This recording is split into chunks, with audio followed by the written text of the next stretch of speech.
What's happening, everybody, and welcome to the Pops and Wiz SportsCast. Hopefully you're having a great holiday weekend. This is a SportsCast coming to you live from the Mr. Whistler studio in upstate New York. I'm your co-host, a.k.a. Ebenezer, Papa K.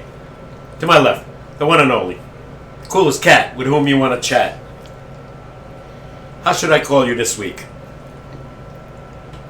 I don't know. What was I last week? Bob Cratchit. Bob Cratchit. Of broadcasting. Anyway, Mr. Whiskers. Oh my go! Papa K. What an epic weekend we just had in sports. And again, everybody. Hopefully you're having a fantastic week so far. Christmas is right around the corner. Oh my God, Sunday. Yeah. It's supposed to be beautiful. Little rain. A little bit of rain. You know, this is the time now. This is crunch time. Get that Christmas shopping done. Because you're done? I'm done. You're good to go. You got everything wrapped up. Everything's tagged. Except what's coming tomorrow from your sister that's sending me stuff from Amazon. But okay. Everything I did last night. This little Elvis, little Perry. Okay. And you got everything done. That's great. That's great. About 2 hours. It's nothing more relieving though, right? Than after you get your Christmas shopping done. Oh, yeah. You know, everything's done. Everything's wrapped. There's nothing else you have to do. You get to sit back, relax, and just wait. Yeah. Wait for the holiday weekend to come. Hope everybody likes their gifts. You know, I think they will. I didn't ask for anything, so anything I get is a bonus. It's a surprise. Yeah. Everybody. Nobody told me nothing this year. Nobody. So whatever they're getting, they're gonna like. If they don't, well, you know what? It's cold. It's from you, so I'm sure it's gonna be. It's whatever we get, we're gonna appreciate. I know I'm going to appreciate. I'm gonna be grateful for. But really, all I want this holiday season, and it's Sunday as we were hanging out doing craft night. Yeah. Or crafternoon. That was my favorite. Was crafternoon. We painted some Christmas plates and things like that, and Jay Swift confirmed she's going to make her homemade cinnamon whiskey eggnog with a touch of vanilla in there. I already got a request from your sister for chicken cutlets. Chicken cutlets, oh baby! Yeah, in honor of Tommy Cutlets. Well, if that isn't a better segue to get into this topic right now, right?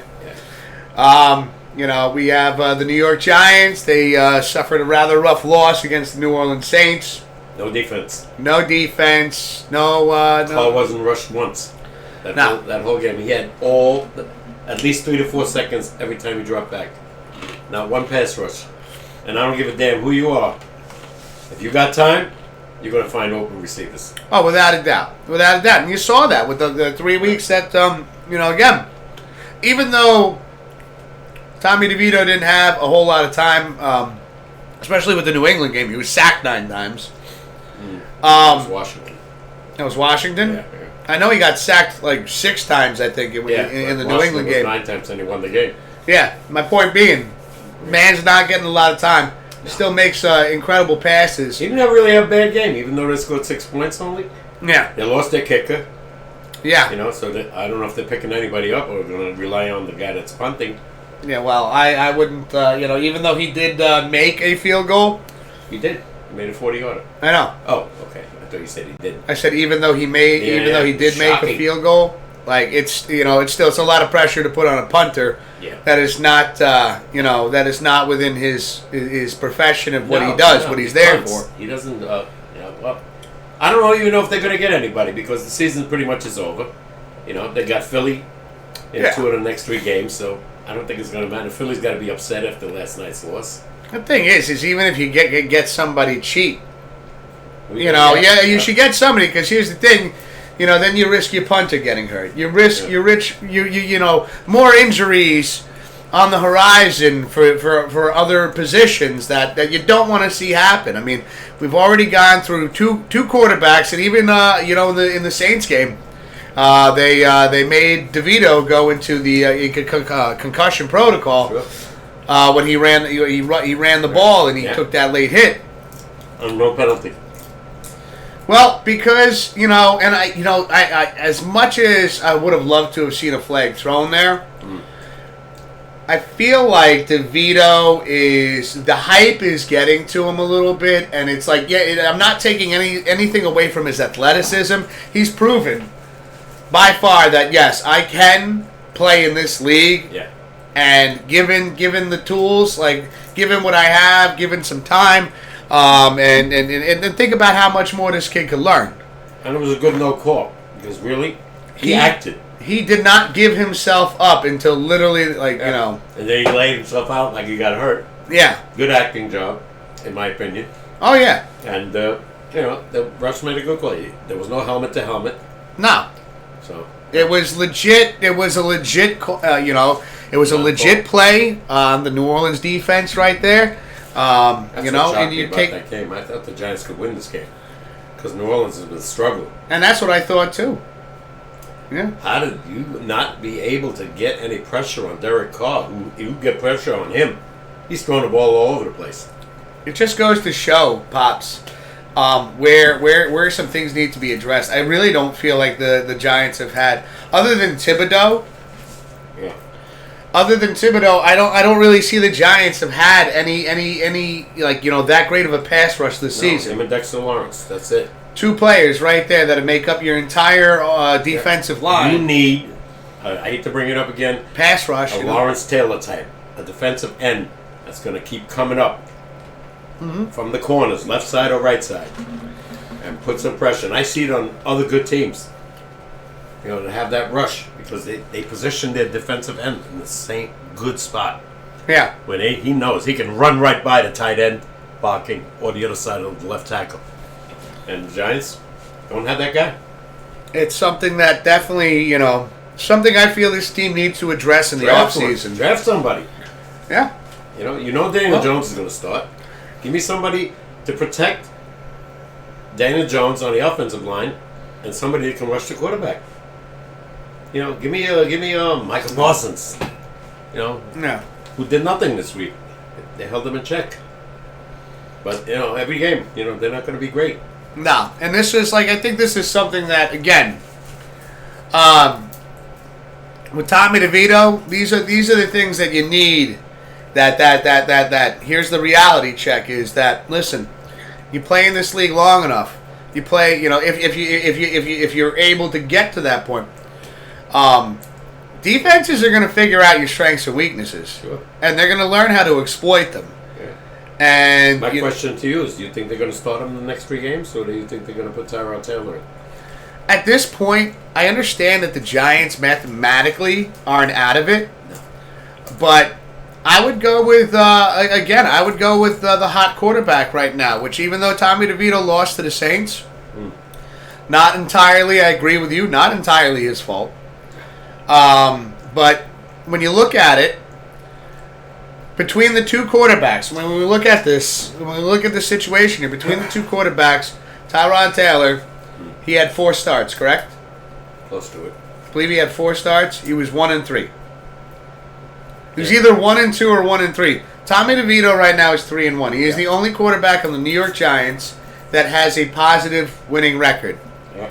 I would, if anything, why not? We've seen it with the Jets. Where, when Zach Wilson had to start right away, or Mike White, having to come right in.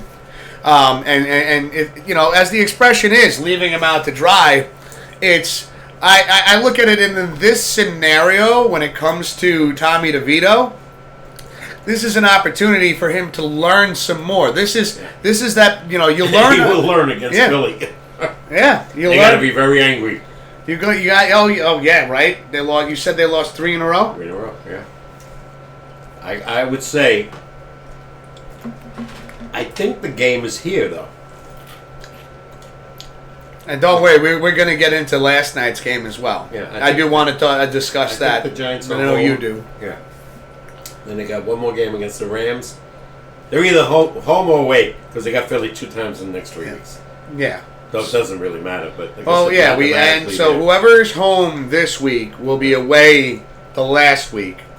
Yeah. Think about it. They're 5-9. By a miracle, let's say they run the table and go 8-9. still not going to make the playoffs. For the Giants? Yeah. Well, with teams losing. If everybody else in the wild card loses, yeah. Yeah. But, and again, I think they said like the percentage was like 40% chance. Oh, listen, after that That's loss, not what I heard on the... well, maybe this was before the loss. Yeah, it was a 40% chance. It's down about 12. But, you know, yeah, it had to have And dropped. the Jets are gone, by the way. They're eliminated. I know. I heard that on the radio this morning. I was surprised. But then I thought about it. I said, look at that. You got Miami and you got Buffalo. One's going to win the division, and the other one's going to be a wild card, more than likely. Yeah. And you got Jacksonville in that division. Let's say if they blow it, they could be a wild card. They're 8-6 right now. So what's his name was walking off the field hurt again. Trevor. Oh, Trevor Lawrence. Yeah. And he wasn't very good again. He throws the ball too hard. I don't think I mentioned it yet on the phone calls. I don't see anything wrong with that though, because it's the same. Is it a shoulder injury he has, an arm injury, or no? He's rifling the ball. It was an ankle 2 weeks ago. He hasn't missed a game, by the way, in his pro career yet. He's played, I think, 58 straight games.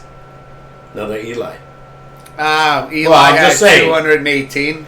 Something like that. I'm just saying. It was either 216 or 218 before they decided to bench him and put Geno Smith in. That's another question with Geno. He didn't play yesterday, and Drew Lock did. Drew Lock comes in. Yeah, let's get into that. Let's talk about the Seahawks and the Eagles right now. Great game. I mean, it kept the Seahawks alive at 7-7. Mm-hmm. And it still doesn't mean nothing to Philly at 10-4 because they're going to either win the division or get a wild card because Dallas is 10-4. Yeah, they're both 10-4 right now. I don't know who has the divisional record right now. Mm. That's something that we got to look into at some point. Yeah. But no, this was. I think at the same time, I get what you're saying. That it wasn't that big of a deal for the Eagles because the percentage of them making the playoffs is they've basically clinched Pretty much, yeah. for the most part. I think they have clinched. I think them and Dallas are already in. Yeah. So I think the Eagles hold the divisional wins against. Yes, if we Dallas. have a tie right now, Philly will win the division. Yeah, but I think that's what it is because right now Dallas. I don't know who Dallas faces the rest of the season as of this moment. Well, we got them on the board. We got one. Okay, so we got one of those games. Yeah, it's a big game for them. But when it comes to the division, like I think right now for the last, I think Dallas and Washington have faced each other twice already. Yeah. So really, in our division, the only two games left to play in the division are Giants and Eagles. And I think I saw that the Eagles had clinched already. I think I saw that yesterday. Yeah. Yeah, but with again, last night's game I feel was important for both teams because to lose when the game first came on and I was sitting there and I had missed a few minutes of the first quarter. I watched it as long as I could before my eyes started getting heavy and I had to call it a night. Yeah. But I did see that ending drive. Before we get into that, I'll say,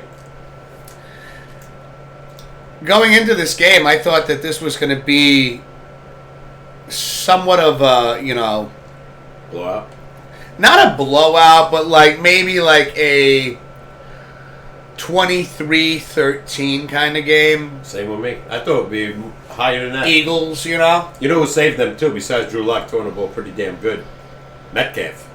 He made some key receptions on fourth downs in that final drive. Oh, he was massive in this game. And by the way, Philly committed a personal foul when it was 4th and 3, automatic first down, and that kept the drive going, eventually leading to the winning touchdown. Well, what I found interesting about this game, right? Again, the Eagles showing their dominance with the tush push. Yeah. And I've heard rumors of banning this particular play. I don't see it happening. I heard already. The NFL said they're not going to. It's the Eagles, the only one that are the most consistent with this play. They haven't failed once. Yeah. Troy Aikman said, he goes, I like it last night. Gives other teams, other defensive coordinators, and now it's your job to figure out. Yeah. Here's the deal. When you have the game, the big plays at hand. These, the expression, but the tush push has become crucial moments in the game because you finally get to 4th and 1 or 4th and 2. Yeah. And this team is so confident. Yeah. I don't like Rightfully so. I don't like it. I don't like when a guy's being pushed over there. I think he should be doing it on his own, but that's just my opinion. But still, I mean, you see it in other plays, not just that play. Like, tight ends helping push running backs through or whatnot, Yeah. You see it. It's not just that play where a player's being pushed through. Yeah. It's all about, at this point, from what I understand, how low can you get? Because that's how you stop the tush push. You got to get lower than the offensive line that's trying to accomplish this. Yeah. If your defense is strong enough to push them backwards, good for them. Mm-hmm. So,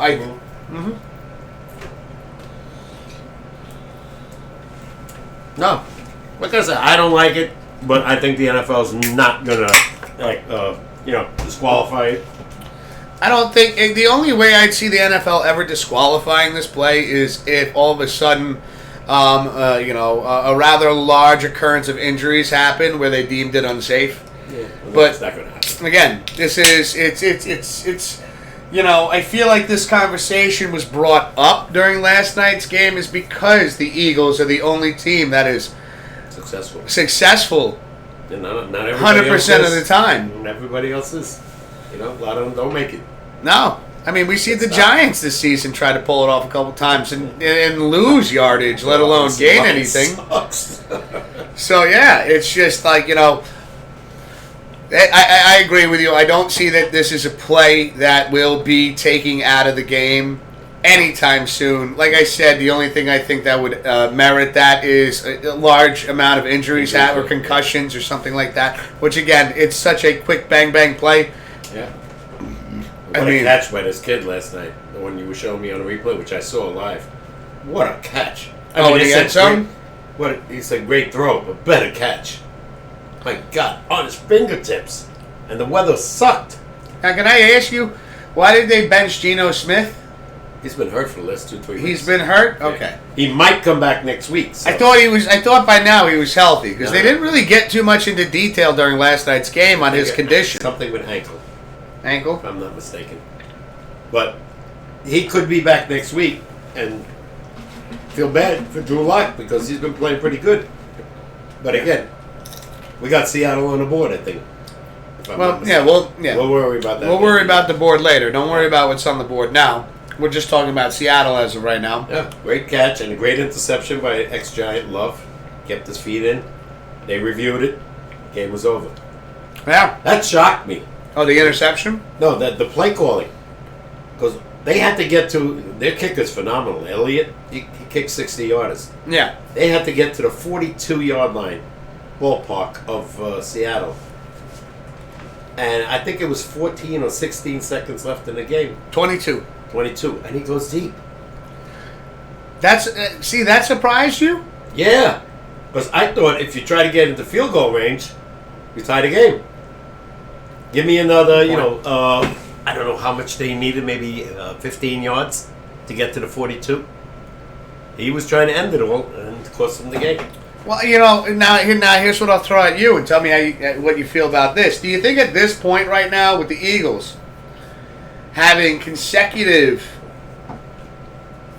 winning seasons, Jalen Hurts just really, really has come into his own as one of, I'd say, in my opinion, pains me to say it as a Giants fan, but, I'd say he's one of the top 5 quarterbacks in the league easily. Without a doubt. Yeah. But he's coming down to do you earth. think? Yeah, that's what I was getting at. Do you think that right now that is? Do you feel like he's trying to force these plays? I think so. Or do you think it's overconfidence that? You remember the Jet loss, right? Jets beat him. They had the lead, and all he had to do was run the clock out, and he throws the ball and gets picked off, and the Jets win the game. He didn't need to do that. Either that or the play caller, whoever's upstairs in the booth. Yeah. All you have to do is run the ball. Get some, move the chains, game's over.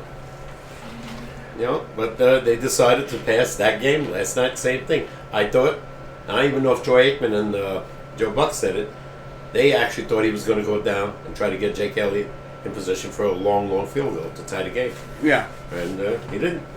It's a lot of things this season. I see with that. Opportunities to get 3 points on the board. Yeah. And passing it up. And, now makes me begin to wonder is it... Now I feel like it's a greed. I think it's just a new form of the NFL. Greedy because like I was always, when I first started watching football with you 18 years or so ago. Yeah. And I remember you breaking down the game for me, you breaking down the penalties, and how you felt as you described. This is how the game is won, which to this day I still believe the game is won in the trenches. Oh yeah.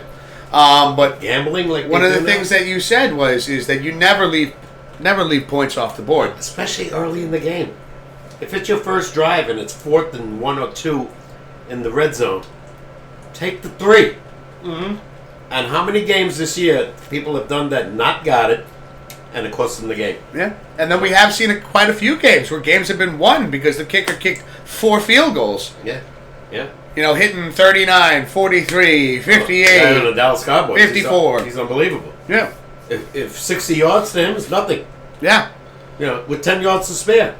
So if the Dallas gets to the 40-yard line or 45-yard line of the opposing team, this guy can kick the field goal. Do you know what it's starting to remind me of? I'm getting these reminders reminiscent of these moments where coaches, I feel, know.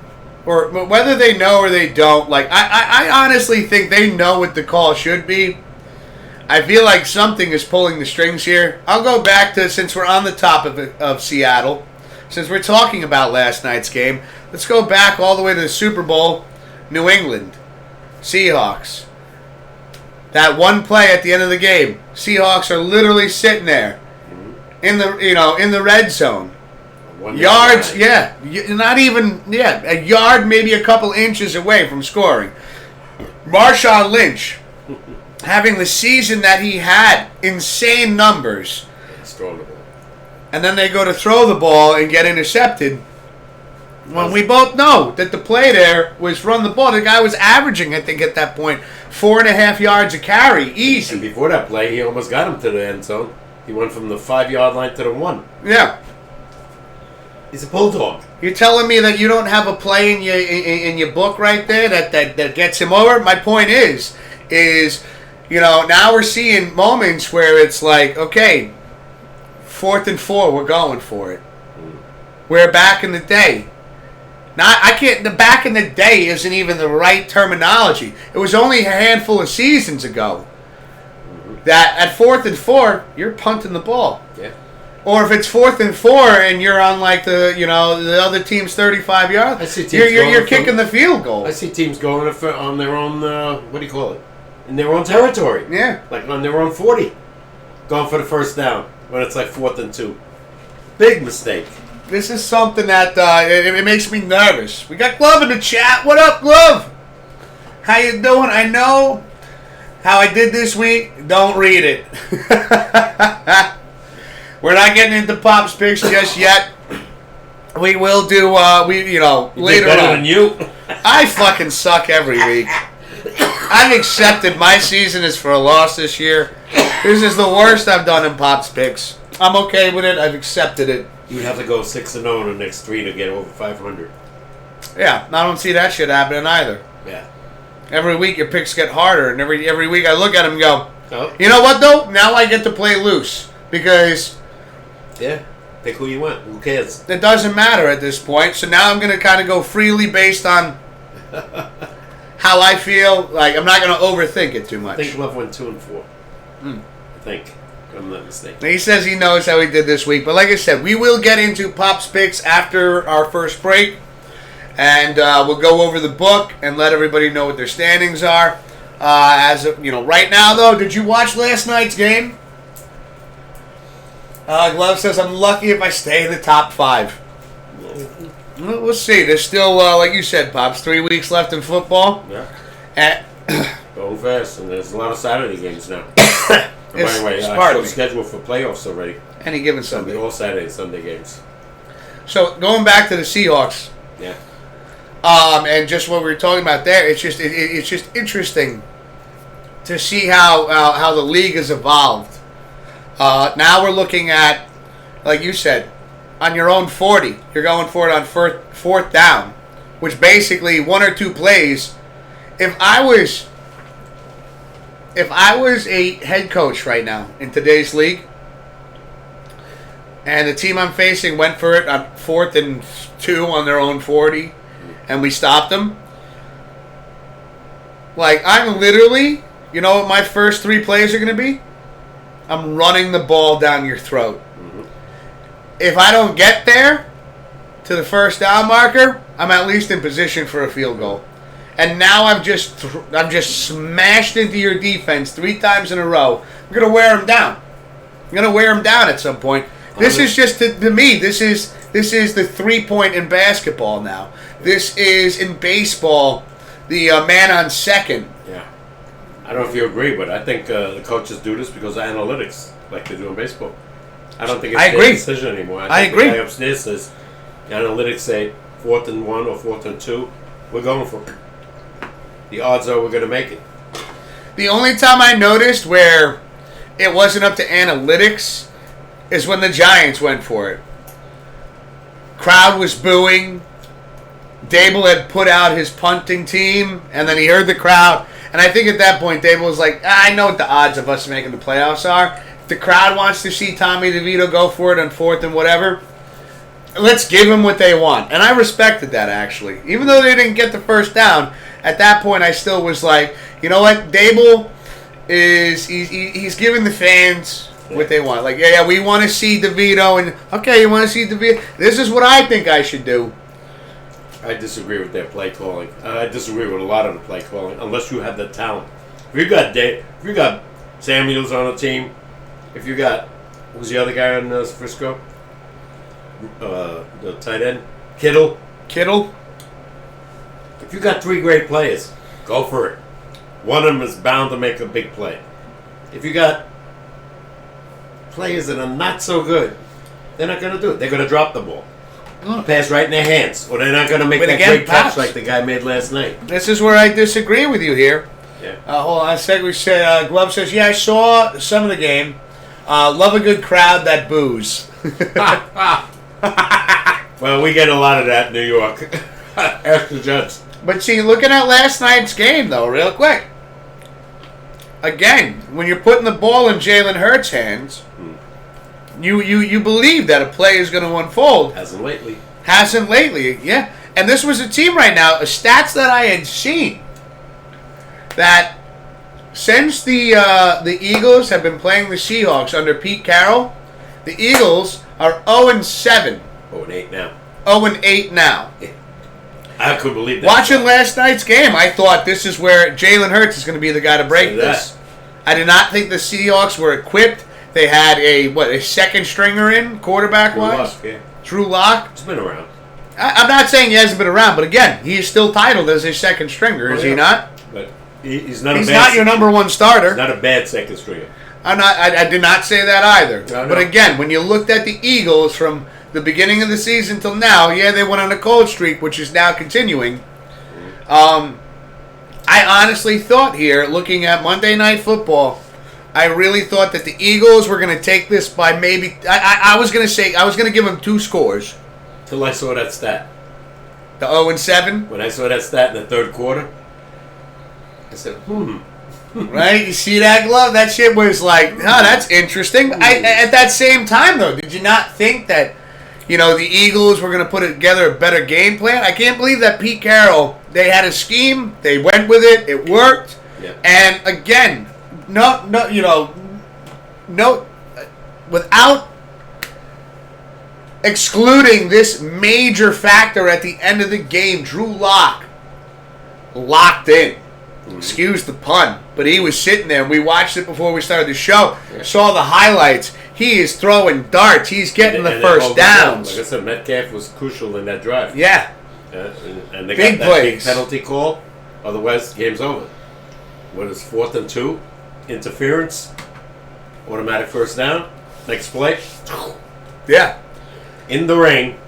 That kid, I can't think of his name right now. We're talking about the touchdown or the The interception? touchdown. Yeah. The interception was the guy from the Giants, ex-Giant, Love. Yeah. No, yeah, that touchdown throw, right side of the the end zone. What a catch. And he bobbled it for a second and then regained. And like you said, Pop, I made a catch like that one time. Yeah? Playing in, what do you call it, a schoolyard. The guy was right on top of me. And I remember the guy's name that threw the ball. His name was Fusco.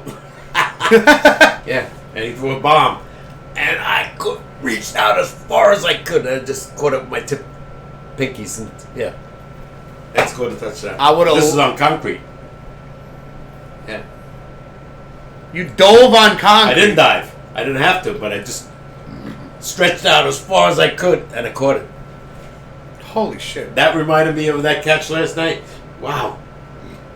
That kid stretched out as far as he could. It was insane. And the defender was right on top of him. Oh, yeah, all over him. It was again, with the weather, like you said, the rain. Perfect pass. I mean, a great pass, better catch. Got Glove saying, based on how I did this week, I couldn't have guessed how any team did. Also, hi Raiders, who decided to score 63 points in a game. Raiders, yeah. Oh, shit, Go yeah. figure.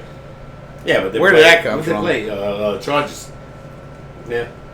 I don't know. And Raiders pretty much are out of it. Well, at this point, yeah, to score 63 points in a game, and Glove, I'm glad you bring this up right now. The Chargers fired the head coach, Staley,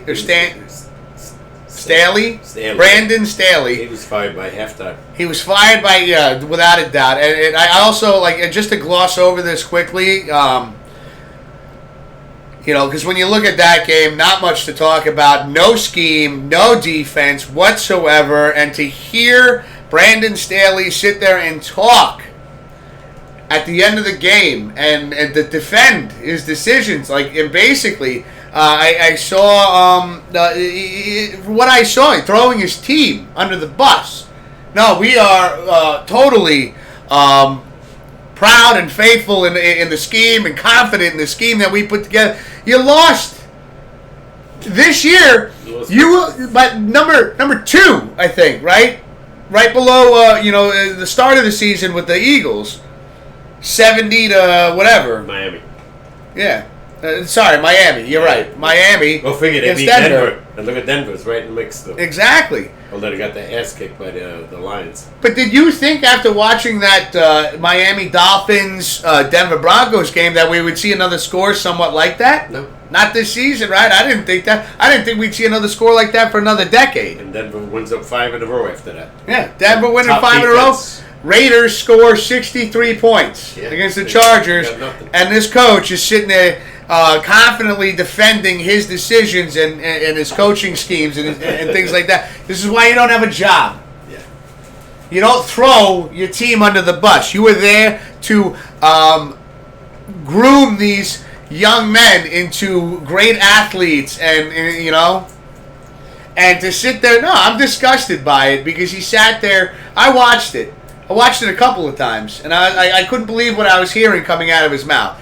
I feel like this was a man that was just upset that he lost his job, and instead of just taking the blame, instead of just taking responsibility, he threw the players under the bus. And he wasn't that upset either. He knew the week before, and that game proved that he was done. Mm-hmm. And he'll probably get another job somewhere.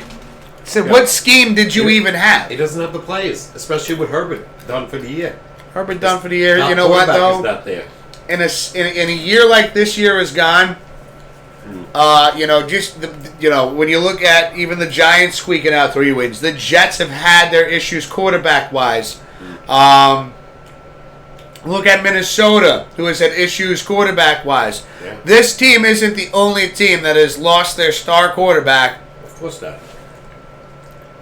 But to lose by 63 points, your scheme, what scheme? Tell me what scheme you had, Brandon Staley. I'm curious. I'd love to know on paper what you're confidently defending here, because clearly you got nothing without your stud horse in the game. And even with him, they you still are They weren't very good this year. Still questionable. They have no defense. I don't know how the hell they beat the Jets 26-6 at the MetLife, but again, they squeezed it out. 100-yard run back. That didn't hurt. Oh, yeah. But again, Herbert is on the wrong team, in my opinion. I think this kid is really good. I agree. Where would you think that he would really excel at?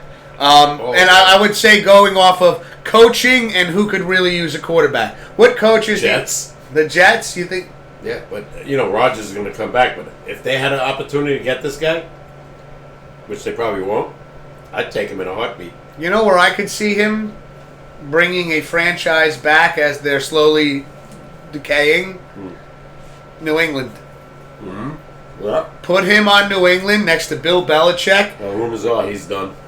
I'm sure he's done, but I'm just saying right now, like I said, a team that's decaying right now. I could see him going to the Chargers. With Bill Belichick's mind. Yeah, I could see him going to being a Charger coach. I'm willing to bet if the fan base sat there and said we want one more year with Bill, I think he's done. Kraft would let him have it. Yeah, I don't think he's done. He doesn't have the team. Mac Jones, Zappa, they're not the guys. They don't have a good offense at all since the Brady days. I know, but again, I can picture Herbert going to that team. Yeah. Or him going to Herbert. I can see that more than Herbert coming here. The other way? Yeah, okay. Because Belichick's contract is up. We got Blue in the chat saying, "What's going on, Pops and Wiz? How's it going, Blue? How you been? How you doing, bro?" Denver disappointed me this week. I picked them. They got their ass kicked. I knew, what's his name, Goff was going to have a big game because he was terrible for like 2 weeks ago. I'll be right back. Sorry, ladies and gentlemen. I'm just going to use the restroom real quick. You want anything while I'm up, Pops? Nope. Yeah, and Blue, and boy, they took it to the Broncos, man. Denver couldn't stop anybody. I think, if I'm not mistaken, I think Detroit scored 42 points. And I had your boys thinking they were hot. Didn't do nothing. But it's 3 games left. They got to run the table. If you think you agree with me, if they want to possibly get a wild card, we'll see. Three major games.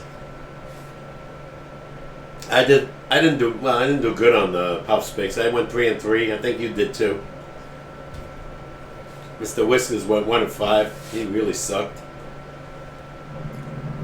But he's out of it anyway. It doesn't matter because we're not involved anyway. But once after our first break, we're gonna post the board. And man, I got some doozies this week. I told Mr. Whiskers, I'm not putting the crappy games on that mean nothing. I'm putting the games that mean something for the remainder of the season. So we'll see what happens. All right, I'm back. Sorry about that. Sorry. What were you talking about? I was telling him, how Denver really got blown out, but there's 3 games left. If they run the table, you never know. Yeah, anything is possible. And you hope the other teams that are challenging you lose. Who knows? Carolina won this week. And Atlanta really, really, really needed that game. And Carolina wins. A team that have won, what, 1 game maybe this year? I think that's all they had, yeah. I think they only had 1 win. I think they're... They were like 1-13. Yeah. So last time I checked. So we'll see what happens. So they win a game, any given Sunday. But yeah, so... just to sum it up, last Monday Night Football, that shit was one of the most exciting Monday night games I've seen. Shocking. Which we both thought would be a blowout. I didn't say a blowout. No. I said like a 23-13 kind of deal. Okay. We got Blue says, we really thought they wanted to be in the playoffs, but they allowed the Lions to score on them, and they showed nothing. No. I sincerely doubt... Pops, that we think we're out of the playoffs. No. I don't think Denver is out of it. Run the table. They won 5 in a row. Win 3 in a row. You never know. Anything is possible. What does the rest of their season look like, Blue? Of course, if you're driving, don't be googling none of that shit. We'll take care of it on our end if we got to do that. Yeah. But I think they're 7-7 right now. 7 is. I know. I just want to know what the rest of the season looks like on who they're facing. Did we put them on the board? I'm not thinking about the board right now, Bob. This way we know. I'm thinking about the rest of the season. No, I mean this game. This isn't the last board of the season. I want to know. Yeah, this week and the next two. I don't know. So we'll get to the board. Yeah, they show it. But they show every team on with the weekend games. You got Saturday games again this week. Unfortunately, I think one of them is on Peacock in New York. Ooh. I'm hoping that one of the major networks also shows the game because it's the Buffalo game, I believe, or Dallas Miami. That's a major game. Dallas Miami, I'm excited about. You know what, Pops? I'd like to get into that. Hold on 1 second, though. Let me just read this from Blue. Not driving at night, eating cheese and crackers. Having difficulty typing on the phone and eating crackers and cheese at the same time. We're currently 7-7 with the Broncos. We're going against the Raiders, New England, and the Chargers coming up. All 3 games winnable. These are winnable games. All winnable games. They win those 3. Well, especially New England and the Chargers. It looks like the Raiders right now just want to upset everybody. Yeah, they're iffy. They're up and down. I could see them beating the Raiders. They went up 10-7. Got a damn good shot at a wild card. And this is a team too, right, Pops and Blue? I know you and Mismo are sitting there going, "Holy shit!" That there is a possibility that we could be 10-7. At least they have that hope. I mean, I know what we talked in the beginning of the season, Dad. Is like when we talked about the Broncos. Remember when we discussed in chat with Blue and Mismo about the Broncos and where they felt that their team was going? That they, right, Blue? Thought if they got 3 or 4 wins this season, you'd be surprised. You're looking at a team that's 7-7 right now, just completely. I know, but this was a team. Remember, in the beginning of the season, Pops, we said Russell Wilson wasn't the answer. Yeah, well, he showed he is. Yeah, happily wrong. Yeah. He had so much success with the Seahawks, and you thought oh man, are his best years behind him? Well, it showed last year, but then again, they said he lost 15 pounds this year. Yeah. He's more active, versatile, and let me tell you, it shows. I wouldn't want to face this guy in a 1-game playoff if they made it. Well, every playoff game is 1 game. Well, that's what I mean. Yeah, but I wouldn't want to face him. I know what you meant. Just to clarify for anybody that is new to football. So many times. Yeah. He could come up and surprise you, have the game of his life. True. And knock you out of the playoffs. Blue says, I don't know. I don't think we're going to be able to take the Raiders considering the last week's game. Hey, last week was a fluke with bad coaching, no quarterback. Denver has a better defense than the Chargers. Better defense, better coaching staff, better quarterback. I wouldn't go there. I think Denver has... I think they have a great chance to run the table. I think so too. Mm-hmm. I think if we're looking at it in percentages right now, looking at the rest of the season, I think Denver, a little humbled by this loss right now. Okay, where do we need to mend some of the broken pieces here? I'm sure they're watching film. Watching film. I think that there is I'm going to say a 65% chance that they go 3-0 the rest of the season. Yeah, I'll probably go a little lower because you never know. I'm optimistic. I'll say 60-40. Blue says, I thought we had a great chance last week and then we got let down because of the damn lines. Yeah. We should have never lost that game. Hey, got killed. Allowed 42 points, if I'm not mistaken. We scored, 6 points? Miami got shut out the Jets. They had no points. So, you never know. It is. Again, one of the topics I wanted to get into tonight, chat, that never know thing. Now you're starting to see the Dallas Cowboys and what they're really made of. Yeah. They faced the team. Dallas Cowboys come into this game 10-3. 4. They were 10-4. I thought they're 10-4 now. Yeah. That's what I mean. They came into this game 10-3. Yeah. And got their ass kicked. and got completely blown out by the Buffalo Bills. Now, Pops, this is the Buffalo Bills are what 7-6 at this point. At that point, yeah. At that point, 7-6. We were looking at a Dallas Cowboys team that you started to actually think that this was a team that was going to give Philadelphia a run for their money. Nah. Bad road team. 7-0. So bad. 7-0 at home. 40 points a game. On the road, 3-4. 23 points a game. And they were on the road against Miami. I could see Tua, and if Tyreek Hill's back, look out. I can see Miami beating the crap out of them again. This isn't coming out as because I'm a Giants fan. I know my Giants are, I know what their season is and what the team is right now. But as a football fan, seeing the Dallas Cowboys, lose like this was actually. This was a game I thought was going to be damn close. I thought this game was going to be decided by a field goal. Me too. I thought whoever was going to have last possession was going to have either an incredible drive down the field or a possible not the case interception or something like that. Dallas didn't even show up to this game. Cook had 43 yards total. 178 rushing and 43 yards reception. They jammed the ball down the Dallas Cowboys defense throat. One series ran the ball 10 straight times and walked right through. Yeah. Could not stop the Buffalo Bills here. Rare, and this Buffalo likes to throw. Yeah. And this was something I thought was absolutely magnificent to see because you don't see things like that very often. You don't see Cowboys. Not against the Cowboys. Yeah.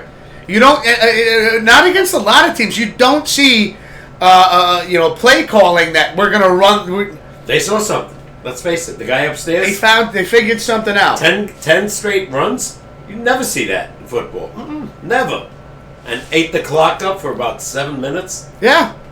To sit and do that, not even in the second half when the Cowboys defense might have been tired. This was in the first half of the game. This was in the first quarter. They saw something, weakness, and they kept going at it. And this kid, wow, God, James Cook, I think he's I think he's the brother of Dalvin Cook on the it was absolutely spectacular. To see Josh Allen only throw the ball maybe a dozen times. I think he had 7 completions. That's the least I ever saw. I think he had not even 160 yards passing. No. You never see that with him. It's always 300 yards, at least. Stephon Diggs was really invisible because they didn't really go to him. But this is right here. When you're only throwing the ball a dozen times. Yeah. This right here, this just shows that the Buffalo, the Bills Mafia, you win the game. The fan base that we don't need to throw the ball a million times and just drain every last drop out of Josh Allen here. That there is something going on here that could work. It's just let's get this scheme going. Let's get these calls, these play calls. And they did. Get this shit right.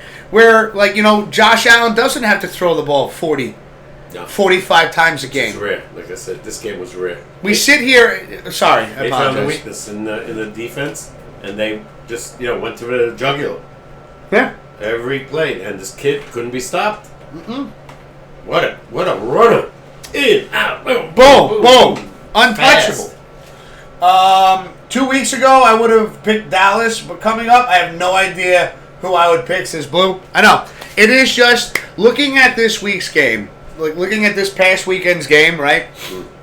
And you see Buffalo, again, Dalvin Cook, exceptional game for him right there. Josh Allen making the big plays that he needed to make to keep the chains moving, to put his team in scoring positions and things like that. And Dallas, not at all. He scored 2 TDs. He scored 2 TDs. Dallas, in the second half, not even it didn't seem like they made any adjustments in this game. It was 30-3. Their last touchdown was garbage time. Yeah. The game was over. It was just like this was here. Here's to fuck up the over-under or something. I don't even know what the over-under was in that game. Whatever it was definitely not over. Because they only scored 40 points combined. So I would imagine that game would have been at least like 47, 46. Yeah. Yeah. And, and this is a thing. This is what I find interesting, though. With everything that we just said about, a lot of conversations around Josh Allen right now prior to these, last couple of weeks that he's had is that this isn't, look at all the interceptions this man has thrown. Pardon me. He can still beat you. This is a guy right here that is literally the offense for the Buffalo Bills and has been for many seasons. This man has literally been keeping this team in it for quite some time. When we go as far back, few years ago, with the Buffalo Bills and the Kansas City Chiefs, and that crazy game that went into overtime, right?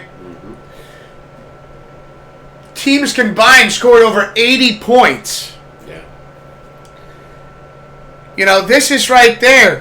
Where after looking at that particular season, after that playoff run, Buffalo Bills, you got the quarterback.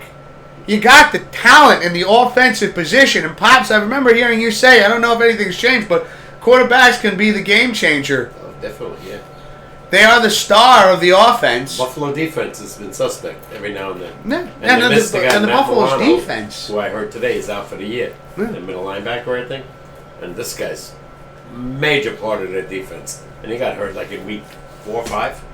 Well, so they lost games because their defense couldn't stop anybody. This is what I heard this year. Right now, I think this particular contract is Josh Allen's making $18 million. Peanuts. Next year, pardon me, $40 million. Easy. We give Daniel Jones $40 million. Yeah, but here's the thing. Now Buffalo Bills, when you look at the cap, this is where this becomes a problem for the Buffalo Bills. What do? Where do you go? You gotta pick up defensive something. Yeah. Something to stop teams. Did you see what your brother told you the prices in Buffalo for a ticket? Unbelievable. I heard the prices if you want to watch a Carolina Panther game of 45 cents. I'm not even being sarcastic here. I'm not even exaggerating this. I legit heard that. Buffalo Bills tickets are very, very expensive. No, don't forget, they have Stephon Diggs making over $100 million. They got Knox. They got Milano. They got Von Miller. They got Josh Allen who's making peanuts.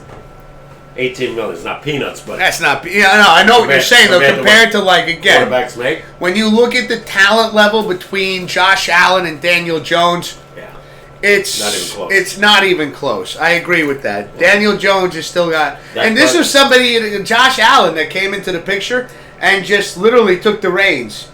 Right. When Dable was there, he wasn't the coach, but when he was the offensive coordinator. When he saw what this guy had, forget it. And went on a tear. Yeah, it shocks me that they haven't gone to the Super Bowl. They had their closest shot with that overtime game against Kansas City that they lost. Shouldn't have lost. 37 seconds left, and you let them go down the damn field. It's nothing. Oh, I can't. They had Tyreek Hill. They had Kelsey. Yeah. 2 top receivers that you couldn't cover.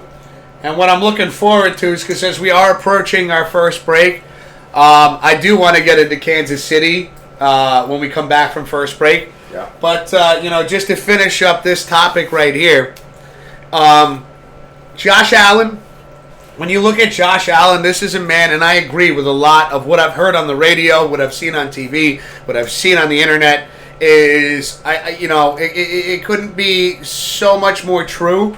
This is not a guy you want to face in the playoffs right now. Yeah. Is even some of the losses that they've suffered during the course of the regular season have been very, very close games. Yeah. And this is a guy right now that is showing so much. This team. Yeah. I love to, again, a shout out to the coaches of Buffalo right there defensively that have just shut down Dak Prescott and, Pollard. Yeah. And, again, like Gallup, these guys on the Cowboys that have been game changers. Studs. studs for the Dallas Cowboys. Buffalo's defense, not known for having a defense, held him to minuscule points. C.D. Lamb, invisible in that game. I didn't hear his name once. Yeah, he had like 2 receptions. Yeah. If he had that many. Gallup, nothing. Pollard, nothing. You know? Mm-hmm. Anyway, go. Brock Purdy's contract put him on a 4-year, $3 million something contract. Damn. $3 million. $30 million. He might have missed a zero there. Is that what they said? They signed him? That was what Blue was saying. He might have missed a zero there. Is it? It was 4-year, 3. It's got to be $30 million. No. It's not 30. No, how much? $3,737,000 $8 It's chump change. for 4 years. So is that $3 million per year? His current contract is almost under $4 million. Something's wrong there. This guy's ready to go to Super Bowl. You know what though? Here's the thing. Fusco has money. Here's the thing though. When you have a man like McCaffrey on the team, Yeah, he's making 17. exactly. You got to think about where the money goes.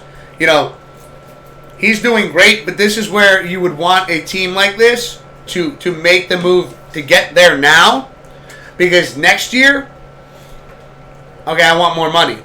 You got to think about that cap space, because then you can't pay Even through arbitration. other players.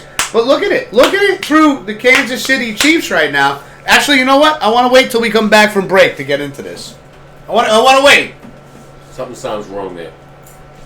We got Blue cracking up. Well, listen, we have so much more to talk about when we come back from break. We will be getting into Pop's picks. Of course, Pops has put up another incredible board for us. We're going to talk a bit about the Kansas City Chiefs. All right? Yeah. That was a great way to get into that right there. And between the Kansas City Chiefs and Pops, was there, I think there was something that you wanted to talk about too. I'm gonna. It's still in there? Yeah. Well, We'll come back. we're going to come back. Like I said, we're going to get into Pop's picks. We're going to discuss the Kansas City Chiefs and Patrick Mahomes, and lately what's been going on with them. Can only imagine how Andy Reid feels at this point in time. And it's still 9-5. And we also have a trivia question for you, ladies and gentlemen. And let me get that situated. Let me get that up there right now. Here you go. There's the trivia question for tonight's show. This NFL coach holds the longest streak for wins in the month of December at 16-0. Who is he? So, ladies and gentlemen, we'll be right back. Don't go anywhere, meow. Still a lot of great things to talk about. Pop's Picks is on its way. We'll see you in a little bit. Don't go anywhere, meow. Meow.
All right, ladies and gentlemen, we're back. You're watching the Pops and Wiz Sportscast. We're your host.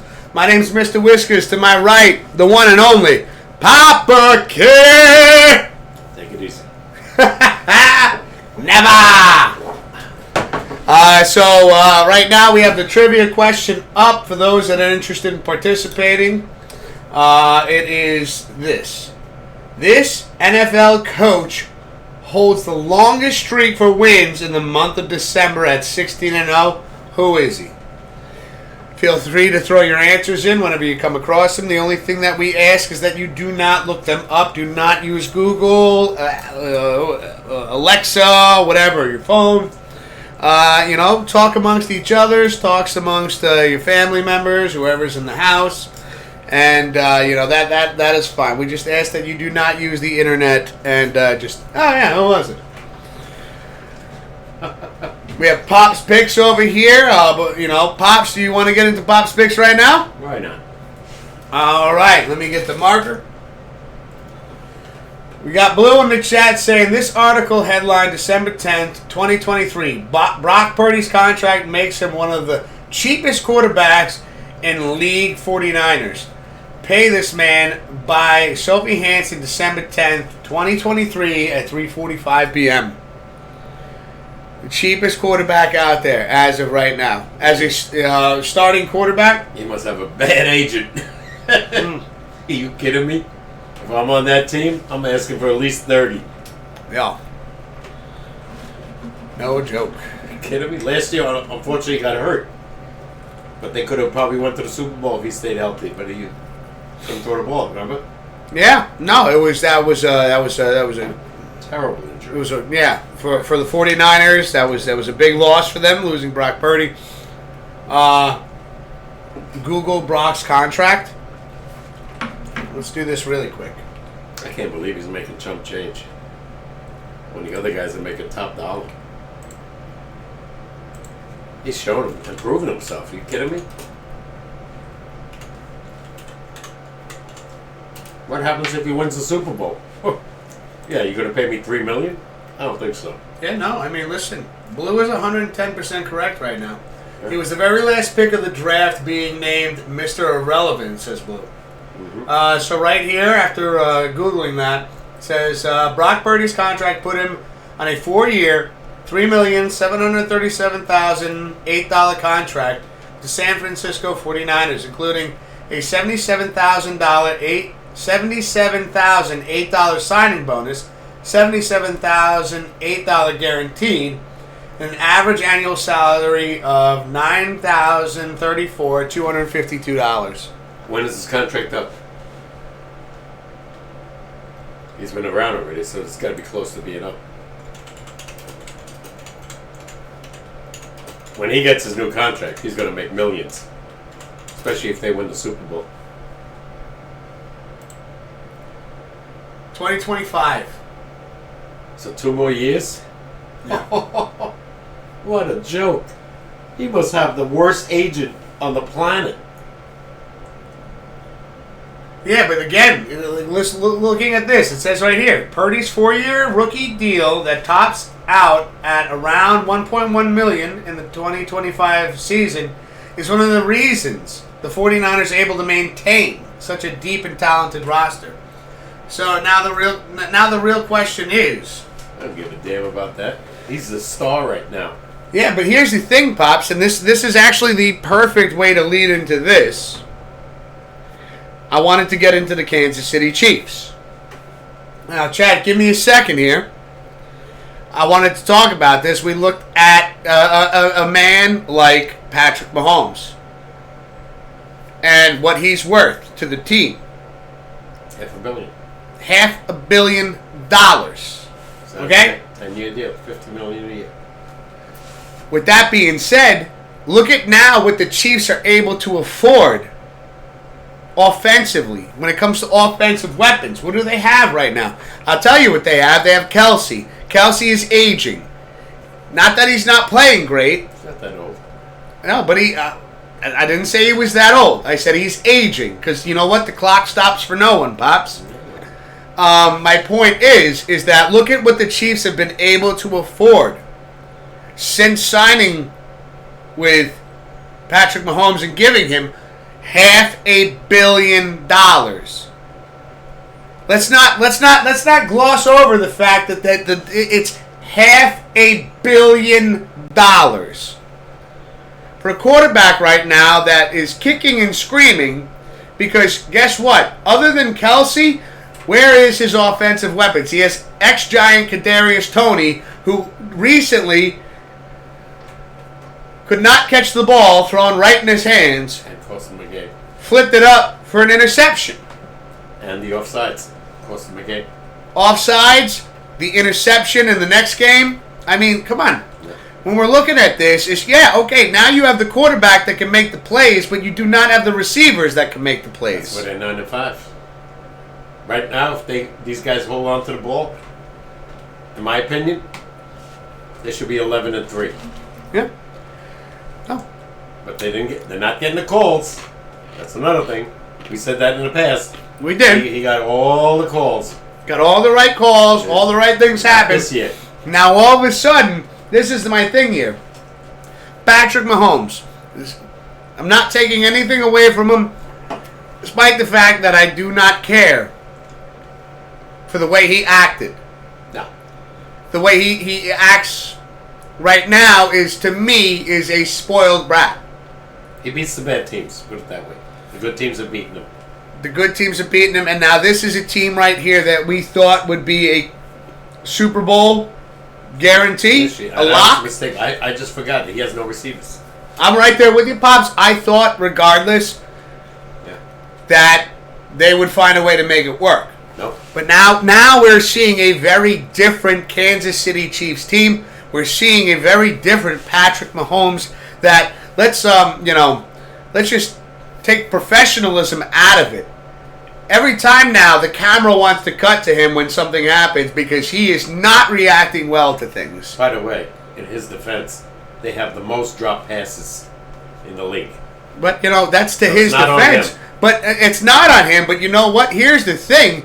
There is some of that. Okay. There is some of that is on him. In what way? In what way is because he needed that big contract to keep him there, right? So if you're worth $500 million, then let me put it this way. Josh Allen is not making the same money that Patrick Mahomes is making. Yet. Not yet. He is. I know, but here's the thing. Pops, we're going to get to that. Josh Allen is making plays happen on the field. Mm-hmm. Patrick Mahomes right now, he's throwing the ball. People are lining up. Everything that could go wrong is going wrong for him. Yeah.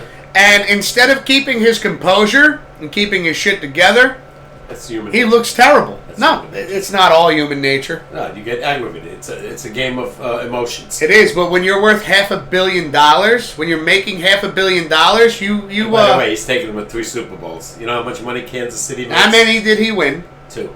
2. Okay, so 3 yeah. Super Bowls, 2. How long had it been since Kansas City had been there? Quite some time. Before Andy Reid? Quite some time. I know when. Hank Stram, 1969. Again, proving my point. Now we sit here and we look at, okay, 3 Super Bowl appearances, 2 wins, all of a sudden, $500 million later, and all you can afford is an ex-Giant, which even the Giants wouldn't take Kadarius Toney back. No. And it's not like Patrick Mahomes is throwing the ball like Trevor Lawrence that it's too hard to catch. This is what the Kansas City Chiefs can afford right now. I think because they think with $500 million, with $500 million in their quarterback, that plays will be made. Yeah. And he does. He's only 26 and he's won 2 Super Bowls. Yeah, but now here's the problem, though. That again, $500 million. Who can the Kansas City Chiefs afford? Like I said, you know how much money they make from the Super Bowl wins by the NFL? It's all going into Mahomes' wallet. No. He signed that 3 years ago, by the way. Again, That's look at what the Chiefs have been so far. I'm sure they got plenty of money from all these wins and getting the playoffs. Do you know how much television pays these teams? If they were making that kind of money, don't you think that like a Tyreek Hill would be there? They didn't want to sign him. That was the same time they signed Mahomes. Exactly, proving my point further. Then that they didn't want to give him, which was a stupid mistake on Kansas City's part. Thank you. Super receiver, in my opinion, and he's shown it with Miami. And by the way, he should be back this week. And they still have a ton of talent. This is my point, and my point going further with this is when you look at quarterbacks with the talent that would take pay cuts to make sure that they kept the offensive weapons around them. Now we see something in Patrick Mahomes is that it's not about keeping the offense together. It's about... Well, maybe yes and no. Look how much money he makes on commercials. How much is... I know, but I'm not even talking about commercials. That is separate from what he makes in the NFL. It's a ton of money.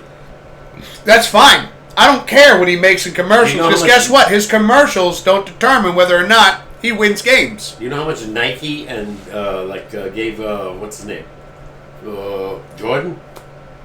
Again, $80 million. Again, not $80 million. Not the point that I'm making here. But that's extra money. That's extra money that he's making. That's again proving my point of the greed. Because here's the thing, Potts, is that okay? If you're making millions of dollars off your State Farm commercials, you needed $500 million. He's got a good agent. No, well, yeah, he's got a great agent, and yes, he's rich for the rest of his life. So you know what? If money is all that matters to you, Patrick Mahomes, stop crying about how poorly your offense is, how poorly cheap receivers are to this team. I think he's a great player. I'm not saying he's not a great player. Like I said, and I'm not saying that. I'm saying when it comes to the Chiefs and where they can spend money, they chose to spend it. Why with should their he quarterback. have to spend it? It's their there are other team. Quarterbacks that have taken pay cuts to make sure that they keep Aaron chemistry Rodgers together. Yeah, after he made $500 million in his career. Now he's still giving the Jets a break. But when you look at even Tom Brady takes pay cuts. Here's the thing, though, is that quarterbacks that are taking pay cuts to keep a chemistry together. It's not too many, but you see that when that happens, things work out much more consistently than they do for the Kansas City Chiefs. In my opinion, you're right. Patrick Tom Mahomes. Brady, he took a cut. He still was making over $20 million. He took a cut instead of making $30 million. And he kept the receivers grounded. $10 million, exactly. Yeah. This is money that was able to be spent. Yeah, but it's not the decision of Patrick Mahomes and his agent. It's Kansas City's owners. No, you don't think for 1 second Patrick Mahomes was sitting there going, "Listen, I'm fucking two-time Super Bowl winner, Patrick Mahomes." What Eli? You ever see Eli do something like this? Wait till he gets in his 30s when he's already, like I said, all these guys that you said. How old was Eli when he won the Super Bowl? He was young. And then, he wasn't making 4 years, kind of money. Exactly. And they were able to keep guys like Manningham. They were able to keep guys like Jacobs, Ward. They were able to keep an offensive. Take it easy now. They signed Eli 4 years for $108 million. Not too shabby at that time in 2007. 2007. $25 million. But when you say, yeah, it's a lot of money then. But again, keeping it within my point is the cap. Yeah. $500 million. You do not afford the general manager a whole lot of cap space to get you weapons. And what happens? Again, we started the show when you and I were talking off the show. We talked about how the game is won in the trenches, ladies and gentlemen, right? Mm-hmm. Now here's the thing. When you're putting money into one player who's taking it and not into anything else, yeah, he's the reason. Why not give him the money? Well, there's a reason he lost to Tom Brady. Otani just got 700. There's a reason he lost to Tom Brady. He was hurt that year. Oh, is that all it was? Oh yeah. Because because you know. I don't know if you remember. He had hurt his ankle in the previous game. I know. He had his ankle hurt against the Eagles as well. He had his ankle hurt against the fucking Bengals. Otani just got $700 million. You know, we're not talking about baseball. No, I'm talking about money, not baseball. I'm talking about money. $700 million for one player. That's $200 more million that this guy got. So, give me No. Pops. Take all the money you can get. The NFL is worth, I don't know, $20 billion right now. Make it head over heels. You're missing the point, though. No, I'm not. No, okay, so your point is to take the money instead. Okay, so what is more important to you, Dad? The money or a championship? Well, he's got the Super Bowl. He's got both. Yeah, but now, do you think he's going to get that this year? You think Kadarius Toney is going to make that epic catch? Kadarius Toney is going to probably be off the team before. This is my point. And then who is there to replace him? Who is there other than Kelsey? Who is the guy that is going to? Because let me tell you something. Kelsey ain't going to be there forever, and Patrick Mahomes is still young. You got to think about who's on the bench that we don't know about. That could be a star. Look at all the quarterbacks that came up this year. You got to hope for that. Well, look at, if you're a Kansas City Chiefs fan, you got to hope for this that. Year that we never heard of. We never heard of Dobbs. We never heard of Stroud. Drew Lock. Yeah, affordable players. They're still making money. Affordable players. Of course, they're affordable players. They're as soon as that Super Bowl comes, there are a handful of quarterbacks that'll sit there at the end of the day, afterwards, after the fact, that realize when they look at. To me, this is how I look at Patrick Mahomes. He is not looking at it as his team. He is looking about it as his own personal interest. I don't believe that. I totally disagree. So $500 million would disagree with that. Well, you know what? They gave it to him. He's been in 3 Super Bowls. How many quarterbacks have been in 3 Super Bowls? How many Super Bowls did he deserve to be to? Because one of them you were strongly against as well.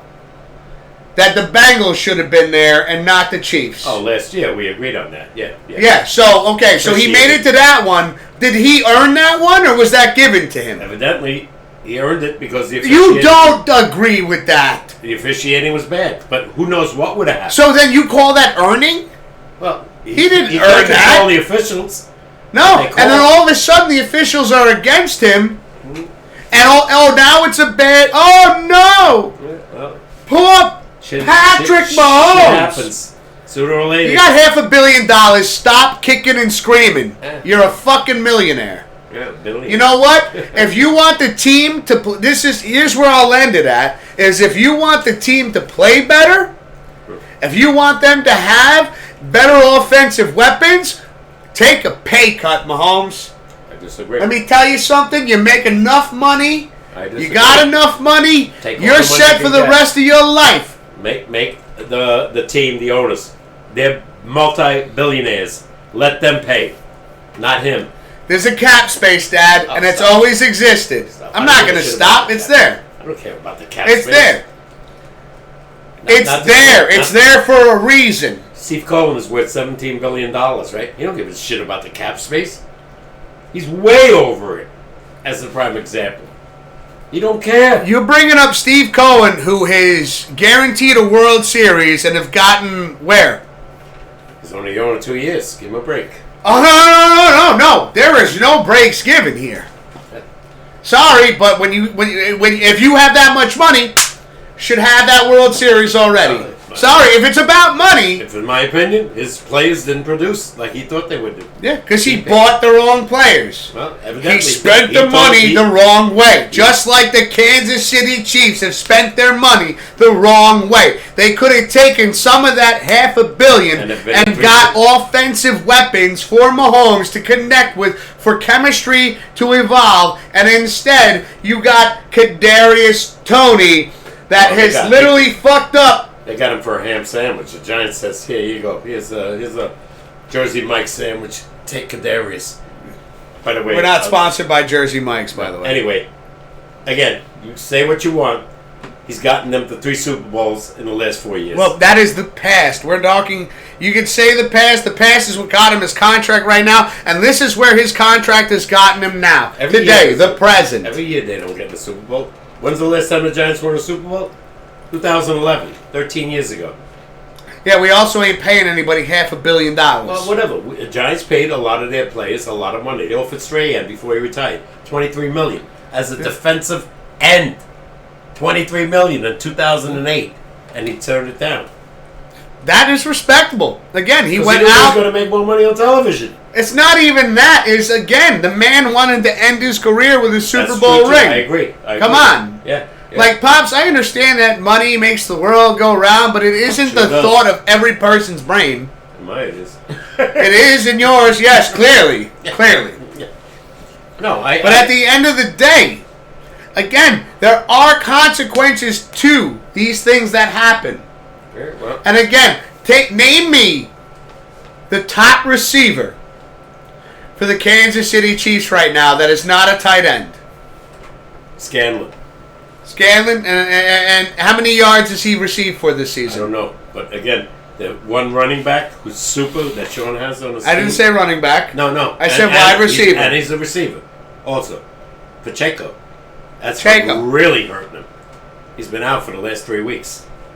This guy's a But if you have a $500 million quarterback, he should be able to turn anybody into gold. And I remember you saying that in the past. And they've dropped more passes than not to throw you under the bus or anything. No, I don't mean it like that, but I'm just to debate this. And his team has dropped more passes than anybody in the NFL this year. So you're gonna throw to cut this guy in half with Holmes? He's putting the ball there. He's putting the ball there. No, I'm not cutting him in half talent-wise, Dad. I'm cutting him in half in the sense of, listen, you can't be upset that these guys are dropping the ball because this is what the Chiefs can afford to put around you. Because they had to pay you out the ass. They can only afford this. I disagree. Totally. You can disagree all you want. Doesn't change the fact that I'm right. No. You think you're right. I don't think you're right. So if the Chiefs had that, but they couldn't keep Tyreek Hill, right? Would you have let Mahomes go if he didn't sign that contract? What? No. Listen to me and answer me here. The Chiefs have all this money and they're billionaires. Then they should have been able to pay Tyreek Hill. I don't know why not. I have no idea. He asked for cap space? I don't think so. He asked for $100 million for 4 years, and by rights, in my opinion, he's worth every penny. Tyreek Hill, right? What he's shown with the Dolphins made Mahomes look like fucking amazing, and right? Mahomes made him look amazing. Yeah. No, I don't know. Come on. I remember Tyreek. I hear you say so many more times than not, better catch than a throw. You said it today. Yeah, well, not always, in every case. This guy, with Patrick Mahomes, there were several games at halftime. He had over 200 yards receiving. At halftime. That's a receiver. Now here's the thing: when Mahomes won those Super Bowls, who was on the team? I can't remember everybody. Tyreek Hill? Sure. Kelsey? The other guys I can't tell you. I don't remember. Right? Didn't matter. Those three did it all anyway. Now here's the thing. All of a sudden, now we fast forward. And we're looking at the Kansas City Chiefs and Mahomes here on the sidelines like... You still think they're not going to go into the playoffs? You think they're going to get knocked out of it? I think they're going to... I think they're going to make the playoffs. So do I. I honestly, with the receiving core that they have, and it isn't... I want to state this as clear as I possibly can, ladies and gentlemen. Papa K, is... I think that they're going to get kicked out of the playoffs, not because of all the ranting and raving I did during the course of, mid-season to now, with the whole Taylor Swift thing, shit like that. But that is distracting, I guess. It is a bit of a distraction, but at the same time, these are professionals, and we have to respect the fact and understand the fact they are professionals that shouldn't be in their mindset while they're on the field. Right? When you're making X amount of dollars, your heart should be in the game protecting the money that you're making. Yeah. Right? Now, I think they make the playoffs, Dad, but honestly, and I take nothing away from Andy Reid. I think he's a brilliant coach. He is. But the problem now that I see, as of right now, and I'm not saying things can't change for the Kansas City Chiefs, but if Mahomes doesn't get his composure together, because right now he can't trust Kadarius Toney. He hasn't even played since that day. Yeah. At this point right now, I feel that Mahomes is kind of stuck in his head right now, where it's like, damn, it was Kadarius Toney's fault. It was this, that, and the third. That's who I thought he was yelling at that game when they lost to the Bills. He was screaming on the sideline. No, he was mad at the refs. He blamed the refs, not Tony. But Kadarius Toney was right there. And I thought he was screaming at him. Which he should have been. No, but that's what's even better is so then at the wrong guys. The next game, after Kadarius Toney throws up that, bobbles that ball for an interception. That was before that game. No, it was after that game. No, before. The game after was New England this week. The one he dropped was week before. Before the Kansas. Oh, so they were bringing. Okay, yeah, you're right. Point is now he's sitting there and he's got zero trust in Kadarius Toney, which is supposed to be one of his number one receivers right now. I wouldn't say that. He's a receiver. I wouldn't say he's number one. Right now. The guy makes too many. No, Scanlon is the number one receiver. And Scanlon's hurt, you said. No, Pacheco was hurt. Sorry, yeah. I got a little lost there for a second. Yeah. All right, let's show the board. Again, we're screaming over here about money. No. We're screaming about. I'm screaming about the Kansas City Chiefs, and thank you because I wanted to get into this subject, and I didn't want it to just be glossed over.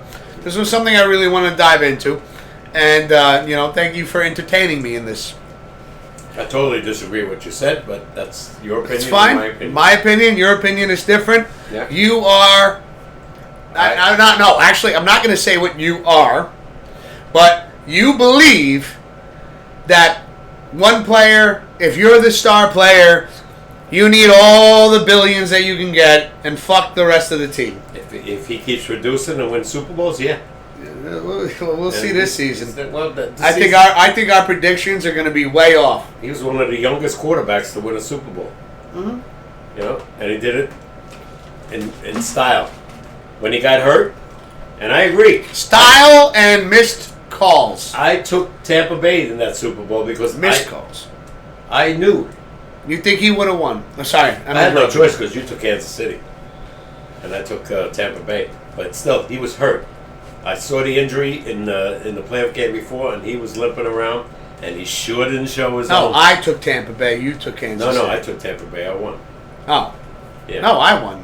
No, you won the over and under. I won the game. Oh. That's right. I forgot how many things we'd put on the board. 31-9 was the final. Because Mahomes and the Chiefs never even scored a touchdown in that game. And Gronk kicked the shit out of him. So, all right, go. You guys heard our thoughts here? I'm interested to hear What your they want to thoughts. say. Yeah. No. But even after this will be put on YouTube. Yeah. Do you agree with me or him? Or even, regardless of whether you agree with either one of us, what are your thoughts on it in general? Or your own opinion. You're right. Exactly. You're right. Yeah. Okay. You know, we'd love to hear what you think on this matter. All right, I'm going 6-0 this week. Yeah, I'm going 0-6. Great. Ladies and gentlemen, one of our favorite portions of the NFL season, we love to bring up the board. Pops Picks, ladies and gentlemen, named after this superstar over here. Take it easy. Pops Picks, designed to make your brain hurt every week. Yeah. That I agree with. So for this week, we will be putting this in the Discord. You can find the Discord in the About section of this Twitch channel right here. It is a panel that you can click on. You can join the Discord. There is a Pops Picks section, a text channel in which we do post the pictures of the board. This way, if you don't make it here tonight, or if you are here tonight and you haven't made a decision, you're thinking about what you want to do, you have an opportunity to get your picks in on the Discord. We only ask that you get them in before the game, because if not, they will not be valid. And don't forget, mention there's Saturday games this week, 2 of them. And I think Buffalo is one of them, which we have on the board. And of course, every year, what Pops and I like to do during Pops Picks is for the top 3 winners, we like to do giveaways. Second and third place will be getting Pops and Wiz merchandise, and we have an idea of what we want to do for second place. First place will be getting a $100 Visa gift card giveaway. So, what you could spend on whatever you want. Maybe some gifted subs to the channel. Oh, I'm just playing. And I was greedy. It's all about building community. Yeah. I said gifted subs. I didn't say sub to me. Gifted subs to the community, Pops. Not thinking about me. Let's list the board, huh? Ladies and gentlemen, this week on Pops Picks, Papa K has put up Miami Dolphins versus the Dallas Cowboys. San Francisco 49ers versus the Baltimore Ravens. The Pittsburgh Steelers versus the Cincinnati Bengals. The Buffalo Bills versus the LA Chargers. Tennessee Titans versus the Seattle Seahawks. And of course we have the Indianapolis Colts against the Atlanta Falcons. These are your Pops Picks for this week. Without further ado, Papa K, why don't you start us off? We got the Miami Dolphins and the Dallas Cowboys. I got to go with the Dolphins. Dallas sucks it on the road. As we have seen. Anything else you wanted to add to that, or you want me to keep going? Keep going. I want to make sure I don't cut you off. No. I'm ready. I know who I'm picking. 49ers against Baltimore. Yeah. What I've seen this year, and I like what the Ravens are doing, but I don't think they have the power offense that the 49ers have. Well, do you want to go? Okay. I was going to say, if you wanted to go into more detail on your picks, They got too many weapons, and they're all healthy. With Debo, what's his name, the running back? McCaffrey, Ayuk, Kittle, the tight end. Kittle's a tight end. Ayuk's a receiver. Oh, I thought they were both tight ends. Sorry. And Baltimore with Lamar Jackson, right? He's shaky though. You know, they won the other day, but it wasn't impressive from what I saw. The only thing, Frisco defense, which they have Bosa, you got to keep an eye on, what's his name? Lamar. Because he averages like 75 yards a game rushing. Yeah. So you got to keep it as somebody. Remember I told you years ago, you got one guy on the defense. Just concentrate on him. That's it. This kind of brings me to something, Pops. I'd like to ask you a question. Just for shits and giggles. You know, you brought up Lamar Jackson as a rushing quarterback. Now, averages 75 yards a game rushing. Who would you say in your lifetime was one of the best rushing quarterbacks you've seen? Running quarterbacks? Yeah, rushing. Yeah, running. Oh. I gotta say, Michael Vick. Michael Vick. Fran Tarkenton, way back in the 60s and 70s. That's okay. That's two. We'll go top three. Oh, it's a guy. Who's the third? Philly. Can't think of his name now. I'm blank. Oh, no, it's not McNabb. No, it was before him. Before him? Yeah. I think I know who you're talking about. Thinking about. Yeah, he definitely him. Hold on, I said three. So you have what? Targeting? Mm-hmm. Who was the first one you said? Michael Vick. Michael Vick. Yeah. That was Eagles. Michael Vick was in Atlanta. He was also on the Eagles. Not that I remember. Wasn't Michael Vick on the Eagles? But the guy I'm talking about was on the Eagles.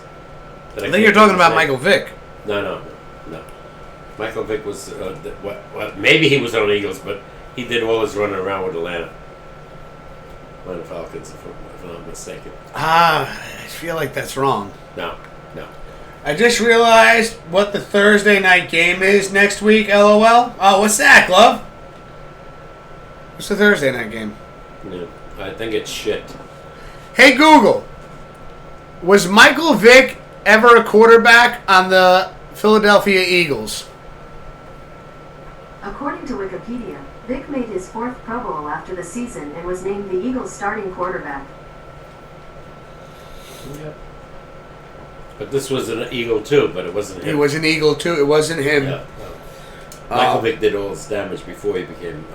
And then there was Carson Wentz was an Eagle. Yeah, but he wasn't really a great Foles. runner. Yeah, not a great runner. I'm trying to go to initials, the alphabet. I can't think of it. Ask our audience. We did already. Oh, okay.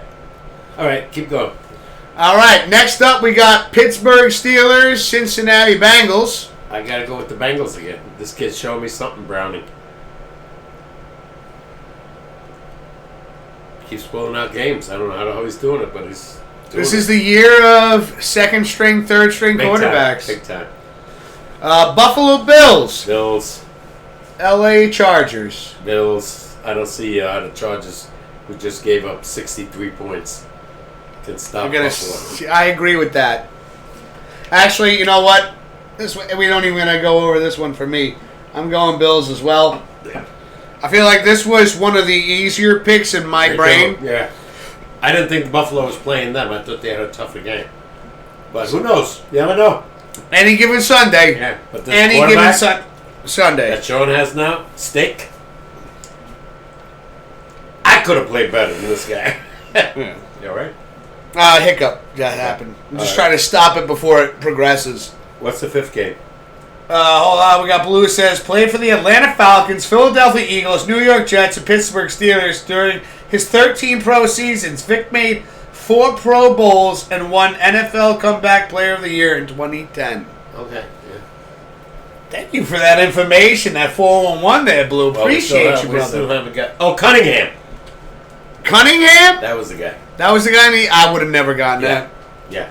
Definitely. He was a great running quarterback.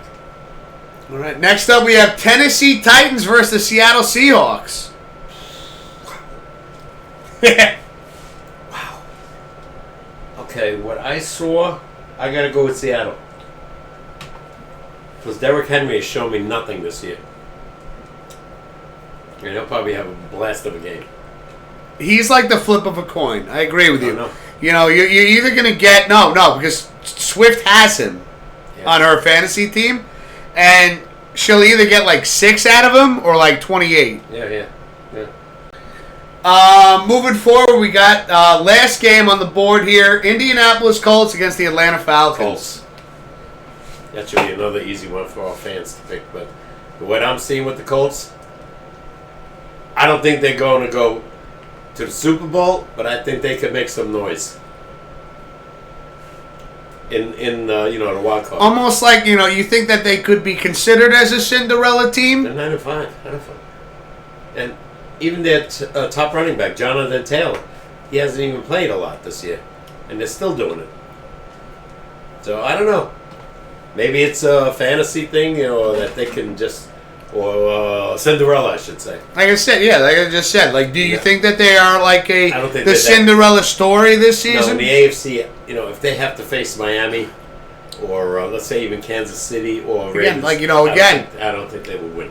If you were saying any given Sunday, the thing is we're talking about a Cinderella story, not who you think will win, but if they won, like this could be They the could team. get by, in my opinion, the first round and Yeah. get a wild card. But after that, when they start facing the top teams, I don't see them winning.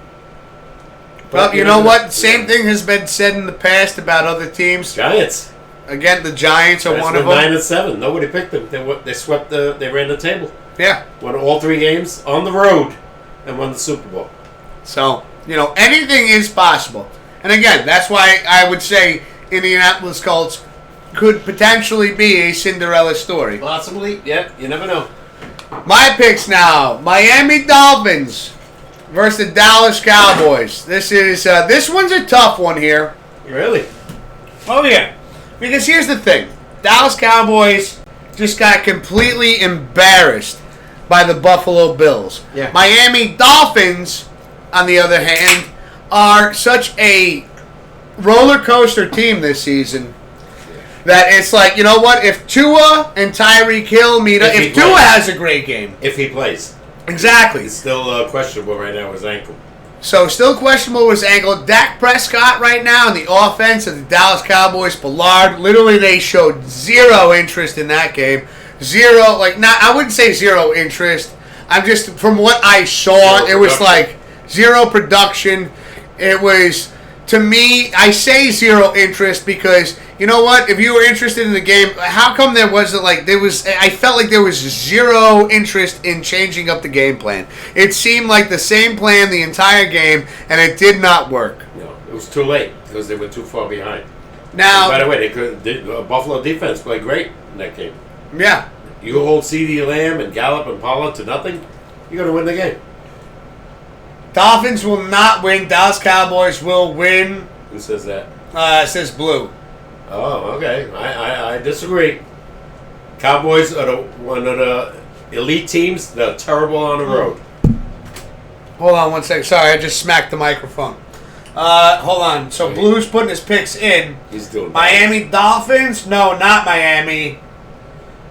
Dolphins will not win. Cowboys. Okay, so you want Cowboys, 49ers, Bengals, Bills, Seahawks, Colts, right? Oh, he's going almost the same as I did, except for one. Well, before I put my picks on, I just want to get this, since Blue's got it in chat. So Blue is going 49ers. Yes. Okay. Instead of Dolphins, he is going Cowboys. Cowboys. That'll be your only loss, Blue. Or my only loss. Bengals, Bills.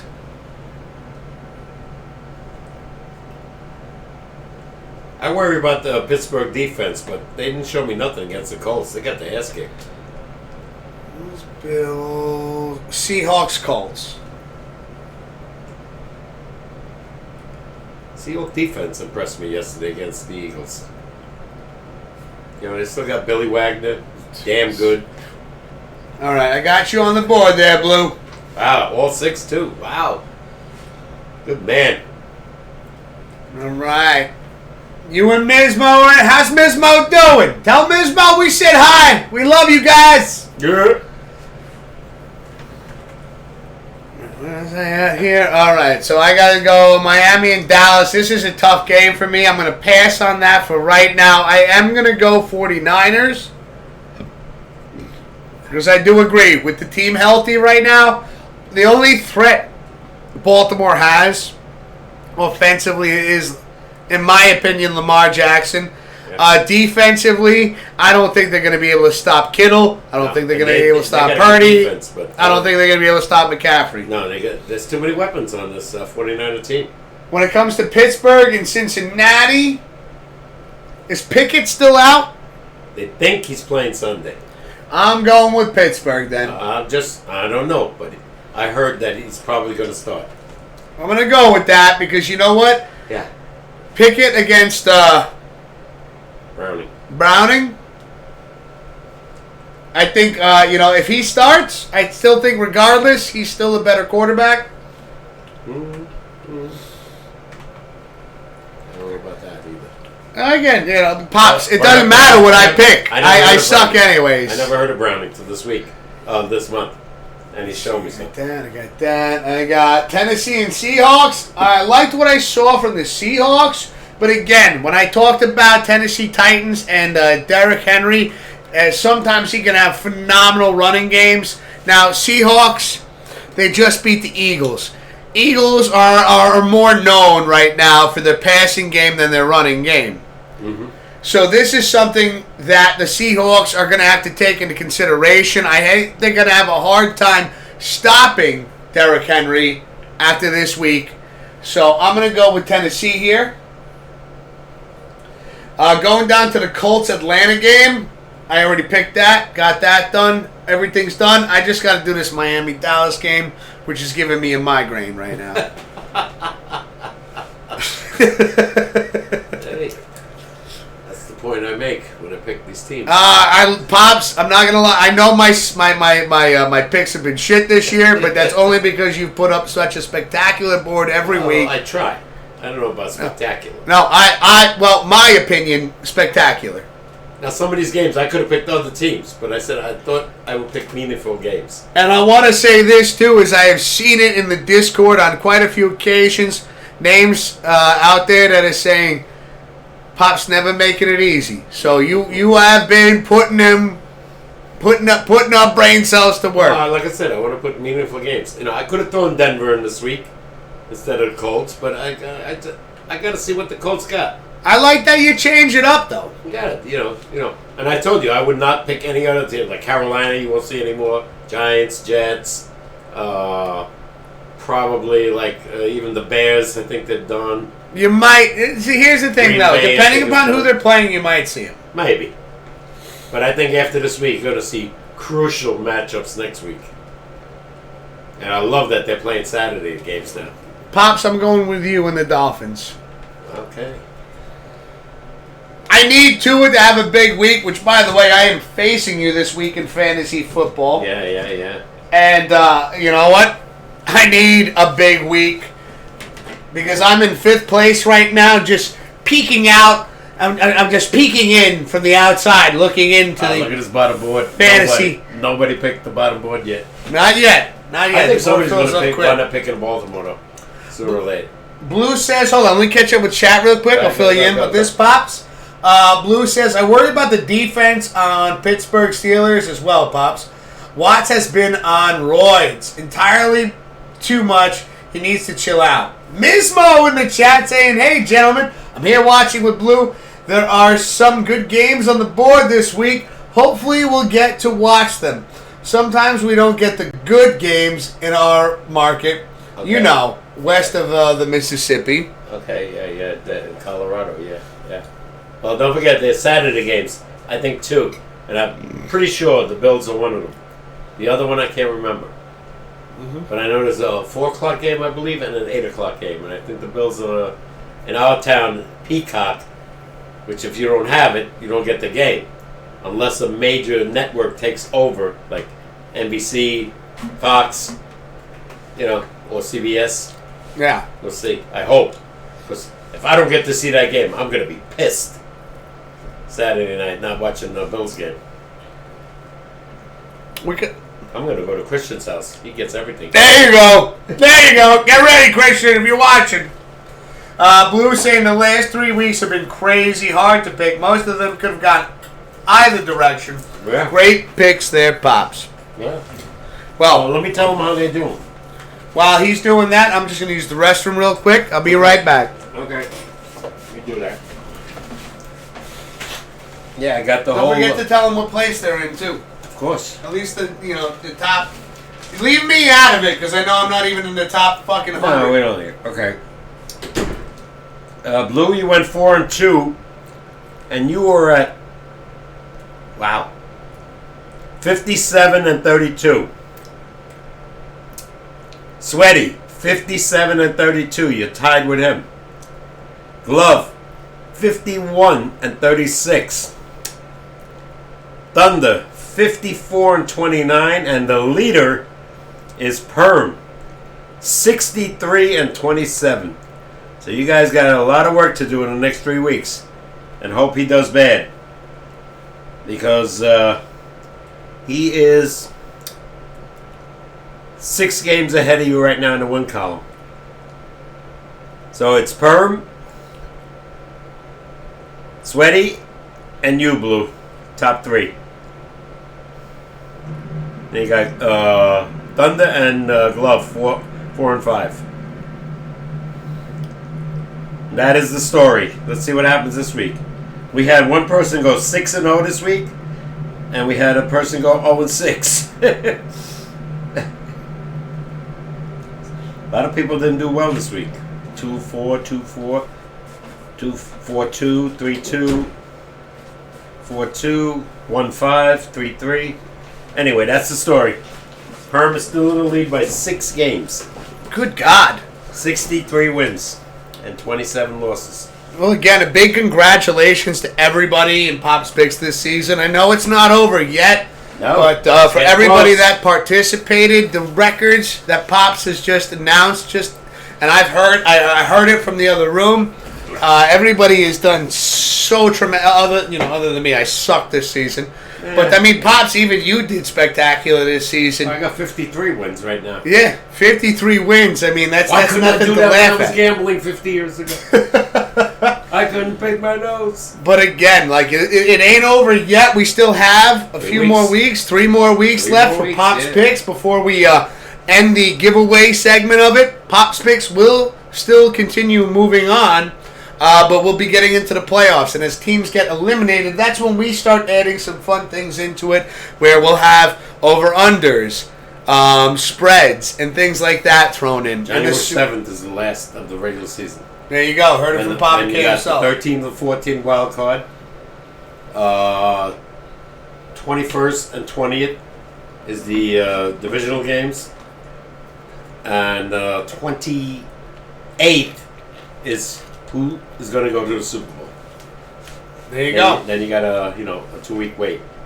February 11th, 6:35, Super Bowl.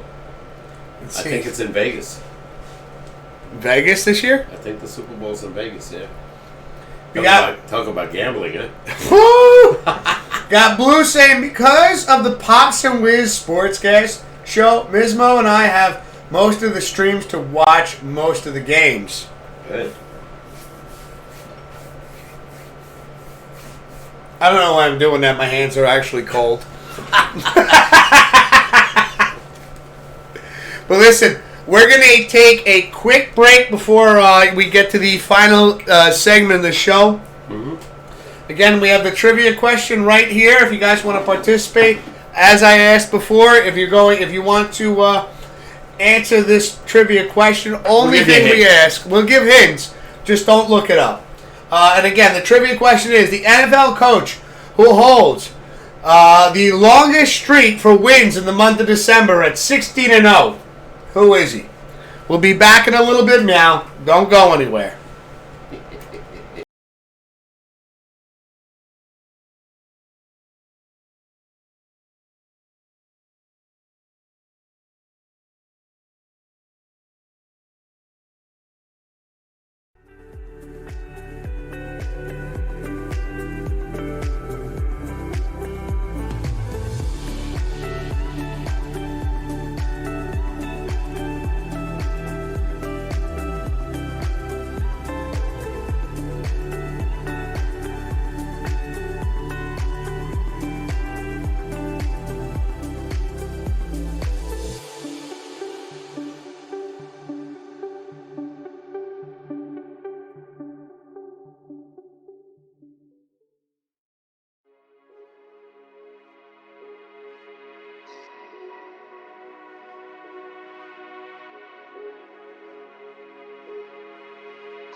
All right, ladies and gentlemen, you are watching the Pops and Wiz Sportscast. We're back from break right now. We're coming into the conclusion of our show. We're going to do about another 20, 30 minutes. We got a lot of fun things to talk about still. Papa K has some things he wants to bring up. Again, thank you so much for all the love and support that you've shown our channel so far. Up to 225 followers, and you guys are incredible. This community is incredible. And as always, Papa K, have so much fun, despite whether we argue, whether we agree. Every week that we do the show, it is just another week that I'm excited to do the show with you. Yeah. So, this has just been another spectacular year with more to come. And with that being said, we love you guys. Papa K, you have something you want to bring up about. Let's get into this with you said quarterbacks. Yeah, I'm going to ask you and our audience, what quarterback do you think this year is going to make the major difference in getting to the Super Bowl? Ooh, that is a phenomenal question right there. We got a bunch of them. I'd like to get into again, just to gloss over for our viewers, our fans, our friends. Yeah. When we look back at this year, this season in football, we have had a lot of high hopes for quarterbacks. Especially if you're a Jets fan, if you're a Giants fan, Denver Broncos. Again, the Minnesota Vikings with Cousins. A lot of quarterbacks that there was a lot of hope and dreams into. For the most part, for some of the teams that I mentioned, done. Yeah. But looking into the future, we see, this is the year of second, third stringers. Yeah. This is a phenomenal question, Pops. Who do you think is going to make the biggest difference? The biggest difference in the playoffs. Win wow. And get to the Super Bowl. I love this question. Mm-hmm. It's a tough one because there's so many decent quarterbacks and some great, but you never know. I'd have to say off the top of my head, if I could answer first, is as of right now, just looking at the Buffalo Bills and seeing what Josh Allen has done with this team, and couple of games where, like you said too, and I agree with you, is they could have had a couple more W's on the board here. Granted, some things went differently, but just seeing how, regardless of that, is how not just Josh Allen but the Buffalo Bills offense. Kid Cook, where did this guy come from? The offensive line, Cook, holes opened up. Regardless of their defensive situation, when we look at a quarterback right now and how much Josh Allen is literally held the weight of the Buffalo Bills offense on his shoulders for so long, and now to see scenarios like this where, like you said, Pops, not Josh Allen, Cook, making some big breakaways and 30 yards in one game, taking the weight off of Josh Allen's shoulders. Right. I think this turnovers. affords Josh Allen opportunities when those big quarterback moments come into play. It's not every down or every other down that he feels he needs to make the big play. Now he can trust in his running game that, it gives me a second to break down this defense. The kid's a receiver too. Mm-hmm. Oh boy, this guy got cuts. When he sees that hole open, and Buffalo offensive line was really good against the Cowboys. Yeah. And again, you make a very strong point here. Cook also has hands. He catches the ball. So that's your guy? He Allen? Is definitely up there as only one guy? Are we only choosing one? One quarterback, AFC, NFC. Okay, so I did what I just did. AFC? Mm-hmm. NFC right now.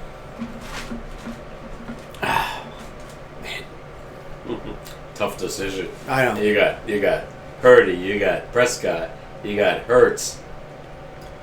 Who else in the NFC? Not too many more. Well, guys just with that alone, is when it comes to that, I'm going to say right now, I think, and I don't want to take anything too. I don't want to take too much away from these quarterbacks because again, when you look at the Philadelphia Eagles, when you look at the Dallas Cowboys, we're looking at two teams, two quarterbacks that have had quite the spectacular run this season. But as shown, and as you have even stated, is when you're facing the teams that are tough to beat, that's where the struggles are shown. I honestly think that even when I look at Jalen Hurts against the Seattle Seahawks, I think that this was a team he should have beaten. Yep. Yep. I don't look at the Seattle Seahawks defense as somebody that, as what we've seen with Jalen Hurts through the course of the regular season, the victories that he's won and won outright. For a good percentage of them, I thought that this was a game that the Philadelphia Eagles should have taken by at least 10 points. So I'm not going to put him there. When it comes to Dak Prescott and the Dallas Cowboys, that's another thing right there that, I'd say, as a fan of football frustrates me. Is because when you look at the record, if you didn't watch the games and you look at the record, you look at this Dallas Cowboy team and you go, wow, 10-4, impressive. But then when you see a game like what they played against the Bills and that they literally, when you look at the record against the Bills and you think to yourself, man, if I'm just getting into football right now and I've just started watching the games and looking at these records, this is a team I think that outright is going to beat the Bills. Didn't do it. Didn't even come close. And I feel like, again, 49ers. It is clobbered. Yes, thank you. Clobbered by the 49ers. When I look at this team, I see that the Dallas Cowboys right now is stuck with the Cowboys curse going all the way back to Romo. Is that when it comes to these kind of situations, and again, if they made it, they'll make it to the playoffs, but what can they do during the playoffs to get to Especially the big if they're on the road game? Which they're bad. They're not good on the road. Pop's even putting a further point there. Terrible road team. So I'm going with Brock Purdy here. I think right now with the team, as you had stated earlier, and I do agree with that as well. Talking about this, we're agreeing on a lot of things right now. With the San Francisco's 49er team healthy, a good defense as well. And a great offense. I see that, that Brock Purdy could be one of those quarterbacks. He could change his view in 3 weeks if any one of these guys get hurt, which is possible. Carson Wentz got hurt in week 15, and they still won the Super Bowls with the other guy. I'm going to agree with you. I'm going with Brock Purdy. AFC. Christmas miracle, ladies and gentlemen. AFC is going to be really tough. Because you got Mahomes, you got Lamar, you got, what's his name, Josh Allen. But again, your question is, yeah. And state it one more time.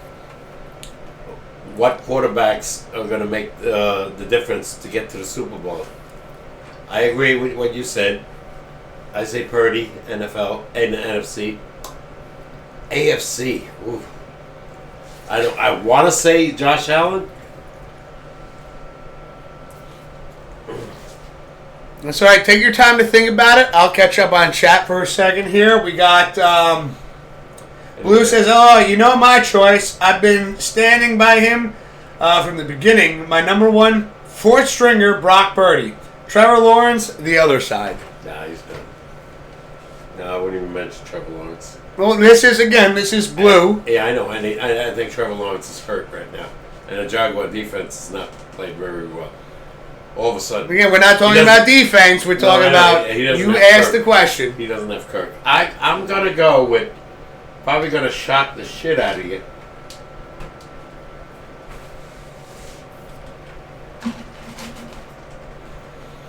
I'm going to go with Tua. Tua? Yeah. He's been healthy all year. Tyreek comes back, and he's supposed to be back this weekend. I could see them going, to the finals. You know what? I want to say Josh Allen, but they've been too iffy to me. They're up and down. They're on a hot streak right now. No, without doubt. And if they win this weekend, 9 wins, they probably get a wild card, but they don't show me nothing when it comes to playoffs. They keep losing. got the ass kicked by Cincy last year in the snow game at home. They got lost to KC in an overtime game. They lost the year before. So, they just can't seem to get over the hump. I can agree with you when it comes to I wouldn't let me take that back. I wouldn't say agree. I'd say I could see where you're coming from, Pops, when it comes to the Miami Dolphins here. Mm-hmm. It's something that I think, like, we stories I've heard, like I told you about the missing cleats and Tua slipping all over the field. Yeah. It's one of the things that concerns me about Tua is that when he's not on, he is really not on. No.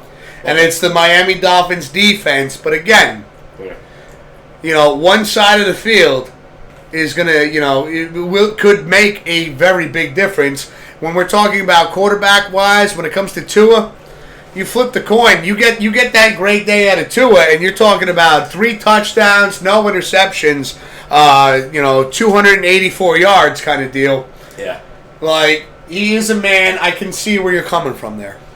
Just my opinion. Like I said, I would have liked to say Josh Allen. And if Tua gets the ass kicked by the Cowboys this week, and Josh Allen has a phenomenal game against, I could change my mind in 2 weeks. Oh yeah, that's the beauty is you can. This is the question right now. Right now, as the games unfold, as any given Sunday unfolds. Yeah, and we don't know about, like I said earlier, injuries. If anybody gets really hurt, could change the whole profile of our discussion. And regardless of professionalism, there are quarterbacks that could buckle under the pressure. Quarterbacks that haven't yet been to the big game. Yeah, I know. That again, when you get there, and let's be honest. Regardless of professionalism, athleticism, at the end of the day, your nerves are there. You fought all season to get here, and now can you step up to the plate? Who has the most composure? Can you get up there behind center and I was make those say crucial plays? I just don't see that team. I just have that feeling they don't have it this year. They're probably getting the playoffs, more than likely, and they might even win the first round. But I think when they face the top team, they're going to get eliminated. Yeah, and I agree with you on that. I hope it's Buffalo beats the crap out of them. So do I. So do I. Joshito! We got Wildman Dave in the chat, says wild card. Wow. Ooh. They named part of something after the wild man Bigfoot. By the way, it's Eagles. I don't see it. They haven't shown me nothing in the last 3 weeks. They beat up on the bad teams. Cheers, Wild Man. So I thought they would do it yesterday. Not that Seattle's a bad team. Pete Carroll has always been a great coach. Never liked him, but never mind. But when they face good teams, look out. True. Look out. Jalen Hurts doesn't look like Jalen Hurts of last year. No. And they're probably going to beat the crap out of our Giants in the next 2 to 3 weeks. Now, that is something, I'm glad you brought that back up, because that was something that while we were on our last break, it was something that popped up in my head. Wanted to kind of go over it, but at the same time, like, I was much more interested in what your question was. Mm-hmm. With Jalen Hurts, and right now, looking at Seattle's defense, right? Mm-hmm. They lose this game. They barely put anything on the board. No, 17 points. Seattle, again, comes back with an incredible drive at the end of the game to win. Yeah. Now, my thing is this. Giants have it's rather a roller coaster ride right now. As a Giants fan, is we've seen 3 wins from Tommy DeVito. They played great defense. Great defense. What happened this weekend? This is where I'm wondering is, okay, 3 weeks of great defense, didn't play great defense against New Orleans. No. Facing the Philadelphia Eagles, we got to face them twice. Here is my thought here is like, okay, this is where we're going to see whether or not Jalen Hurts. The New York Giants, when their defense is on, their defense is on. You got to play them twice. The odds are one of those games they're going to be on. How do you face the New York Giants defense How do you play? That right there, to me, would it would solidify Jalen Hurts for the rest of the season. Is can you come back from this Seahawks loss, and can you face the Giants defense, which during the course of the season, Pops, am I wrong or am I right? They on and off. They've been on and off, but when they're on, it's impressive. Can you, they shut down Jordan Love and the Green Bay Packers, which was a game. This was a game I thought we were going to lose the Packer game and win the New Orleans game. Little role reversal here. Again this weekend, and pretty much out of it. Yeah. Go figure. It's crazy, right? Yeah. So this is where I think right now you got to face Jalen Hurts. You got to face the New York Giants defense twice. If you could shut them down 2 times, and then I forgot who else they got to face. What is it? The Rams. Rams at home, Philly at home, and Philly away. Honestly, when I look at this for Jalen Hurts, I see the Giants defense is the worst of the, that's what they got to face right there. I don't see the Rams defense really putting up that much of a fight. I see that game kind of being like a 27-10 kind of deal.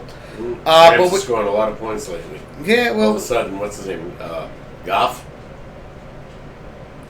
Is that what I'm talking about? I thought Goff was Detroit. Okay, who's it? Oh, Stafford. Ex-Detroit. Again, yeah. I have, you're right there with it. They're putting 30 points on the board in the last 3 games. Mm-hmm. But then again, when we look at this football season, did you think the Raiders were going to put up 60 plus? And suck the whole year. And suck the whole year. So that's why I say, like, if I was to, again, going with you, just talking about this, that is the one thing that if Jalen Hurts is going to have any kind of push going in, any kind of momentum going in, the next 3 weeks. He's got to show something the next 3 weeks. Offensively, the Eagles don't have to worry too much about the Giants, but again, the defense of the Giants, that is something that right there could pose a threat offensively, minding them for the future. Them 5 years. No. Again, that's fine, but I'm just talking about a offensive quarterback versus a defense.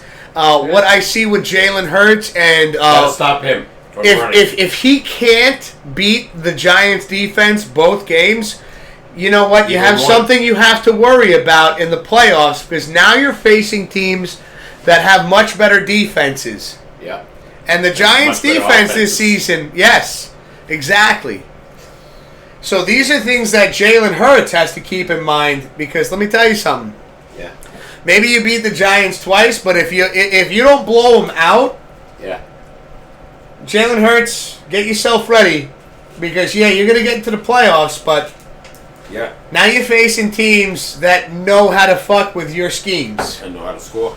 Exactly. And play deep. So that is one thing, yes, Pops. From an offensive standpoint with Jalen Hurts, that's what I feel right there. Well, he hasn't shown me nothing in the last 3 weeks. Mm-hmm. Well, like we said, I thought he would win big yesterday. I wasn't even that close. Bad time to go on a cold streak. Yeah. Dallas and Philly are starting to lose. Yeah. These are the teams in the NFC East that are obviously way better than the Giants and the Washington Commanders, who are 4-10 now. All of a sudden, they get their ass kicked every week now. So you never know. It's gonna be fun.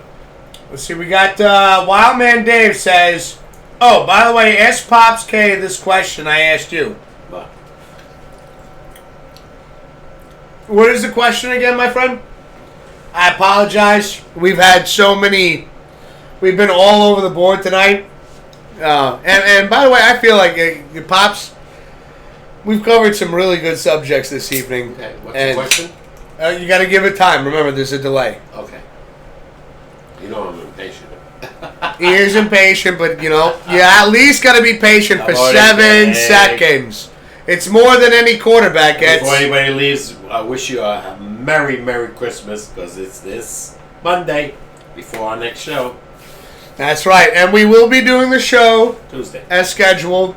Yeah. Tuesday night, and then we will be doing the show Tuesday night after January 2nd. Yeah. So we will not be missing any of those shows. Nope. We ain't missing nothing. Yeah.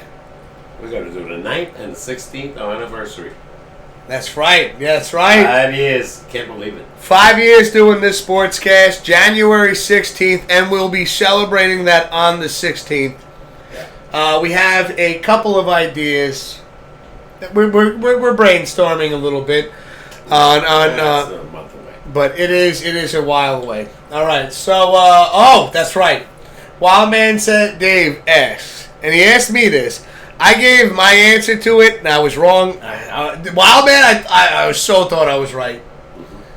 What one NFL team logo faces left on their helmets? This is a great question. Yeah, like I would pay attention to that. Oh, God. Faces left. Certain teams don't even have a logo. The Browns don't have a logo. I'll tell you what I guessed. Alright, so I don't make the same mistake. I think this is fair. I said the Detroit Lions. No. The Lions are going this way. Not that. Going.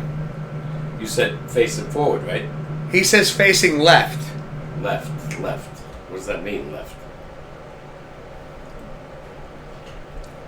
I have no idea. He gave a hint.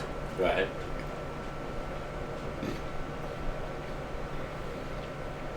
It's a bird team, if that helps. A bird team.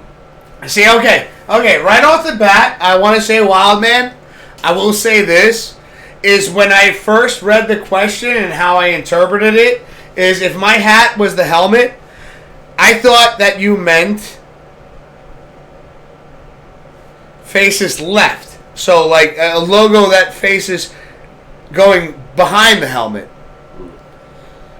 But now if you look at the Seahawks, if you look at both sides, if you look at the Eagles, both sides, right? There's one that if you look at the one side of the helmet, faces right. If you look at the other side of the helmet, faces left. So I feel like we need a little bit more depth here. So it can't be either one of those teams. Well, no. Well, if it's what I think, because right, you felt the same way I felt. You interpreted it the way I did, where it was. I thought he meant like they're both yeah, but I thought he meant like what logo faces not forward on the helmet, but opposites. Going the other way. Well, the Seahawks are one. Yeah, I know. Obviously, the Eagles. Cardinals. Yeah, that's right. I think they all, at some point, face left. I have no idea. Because if you look at both sides of the helmet,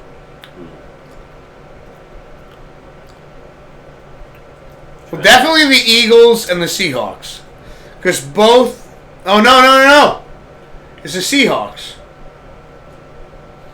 Because the bird faces left on one side, right? Should have paid attention last night.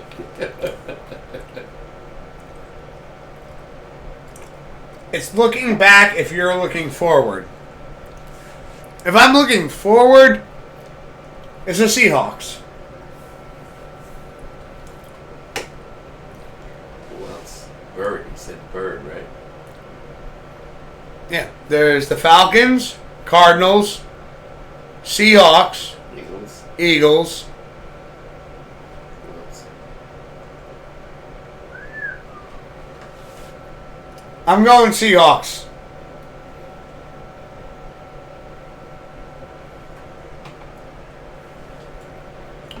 I'm going nowhere. I have no idea. What is it, Wild Man?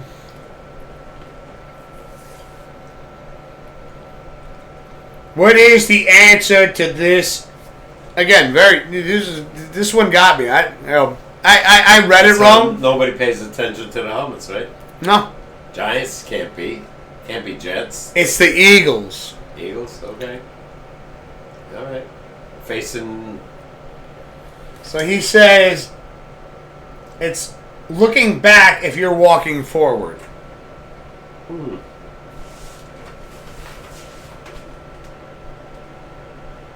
I hate that team anyway, so I don't care. I was happy they lost yesterday. Great interception, great catch. Oh, yeah. Great game by the Seahawks again. And we haven't beaten them in 5 years, so. But for the Seahawks to continue their streak right now, the Eagles have not won against when Pete Eli Carroll. was there, we beat them 9 times in a row. And when later on, they beat us 10 times in a row, and now again. Yeah. All over the place. Shifts. Nobody has an answer right now for the trivia question. All right, let's give a hint. Give a hint, or we could save it for next week. That's 3 weeks in a row. We gotta think of something better. Let's give the team GB. You might as well just say the team. There's no other team that's GB. Oh yeah, that's right. Green Bay. Green Bay. And we stopped them. He gave you another hint right there. That's right. Should have stopped them.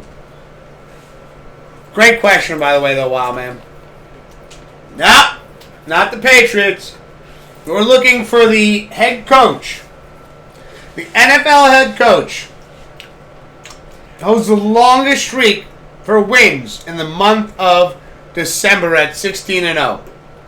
Up until recently. Yeah. You said there's another team, GB? No, I said there is no other team, GB. Oh, okay. So, you just got to know who it is. Well, you can know the team. Does he know the head coach? Yeah, well, if you know the team, you should know the head coach.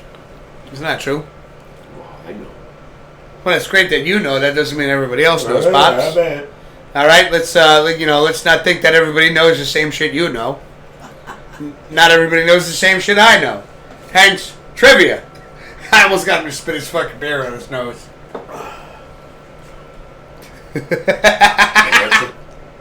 No, 7-second delay. Patience, Pops. No. Seriously, you guys are gonna love spending Super Bowl weekend over here with this man. Then you don't have to worry about patience. You don't have to worry about patience. You answer the questions immediately. Or if you don't. And Blues got it! Matt LaFleur! There you go, Blue. I don't keep up with coaches because the only one team I hear about is Belichick. Says Wild Man. It's all good, Wild Man. Blue Buggies got it. Mismo! Mismo was the one that guessed that. Wow. Good show. Cheers! I'm good. Well, ladies and gentlemen, I think we're going to close the show here. Yep. It's getting late. It is getting late on this end. Again, Pops, what a fantastic show. Always a great time doing this with you. Once again, happy holidays this weekend for everyone. Safe travels if you're traveling. If not, stay home with your family. Be careful. Have a happy Get holiday. some good presents from Santa. And maybe a couple of cold ones. Oh! A little booze. Ma! But stay home. Don't drive. Go! This is going to be the busiest traveling weekend. Right? Flight. I was watching the, what do you call it? The Weather Channel. They do the airplanes. This is going to be major people flying around the country or, overseas. Well, we'll leave you with this. And hold on a second. We got Blue saying, that's right. Merry Christmas to you two and the family and the cast crew. From Team Blue. Let's make sure we post pics of the awesome meals being served. Take care, everyone. Hell yeah, Blue. That's right. The food section of the Discord. You got a holiday ham you're showcasing? Throw it out there. I know mother-in-law, Ann O'Leary, she's going to be making a cherry cola glazed ham. She's going to be utilizing a little bit of that Red Stag cherry whiskey to go in with the glaze. And that's a big thank you, a big shout out to Only JD, he's told me that years ago, and that's something that his family does. And since then, again, big thank yous because that has been absolutely delicious every year. And my mother-in-law has taken that, JD, and taken it to new levels with adding Red Stag in there. Without a doubt, have a very happy holiday. Whatever it is you're celebrating, we hope that you have such a great time with your loved ones. Take care of yourselves. Take care of each other. We'll be back. We'll be back one more time this year, Pops. 46th. Before we go into the new year, see you guys next week. Take care of yourselves. We'll see you soon. We love you guys. Have a fantastic rest of your week. Have a fantastic weekend. Papa K! Later. Oh! Ma! Go! Take care, everybody. We'll see you soon.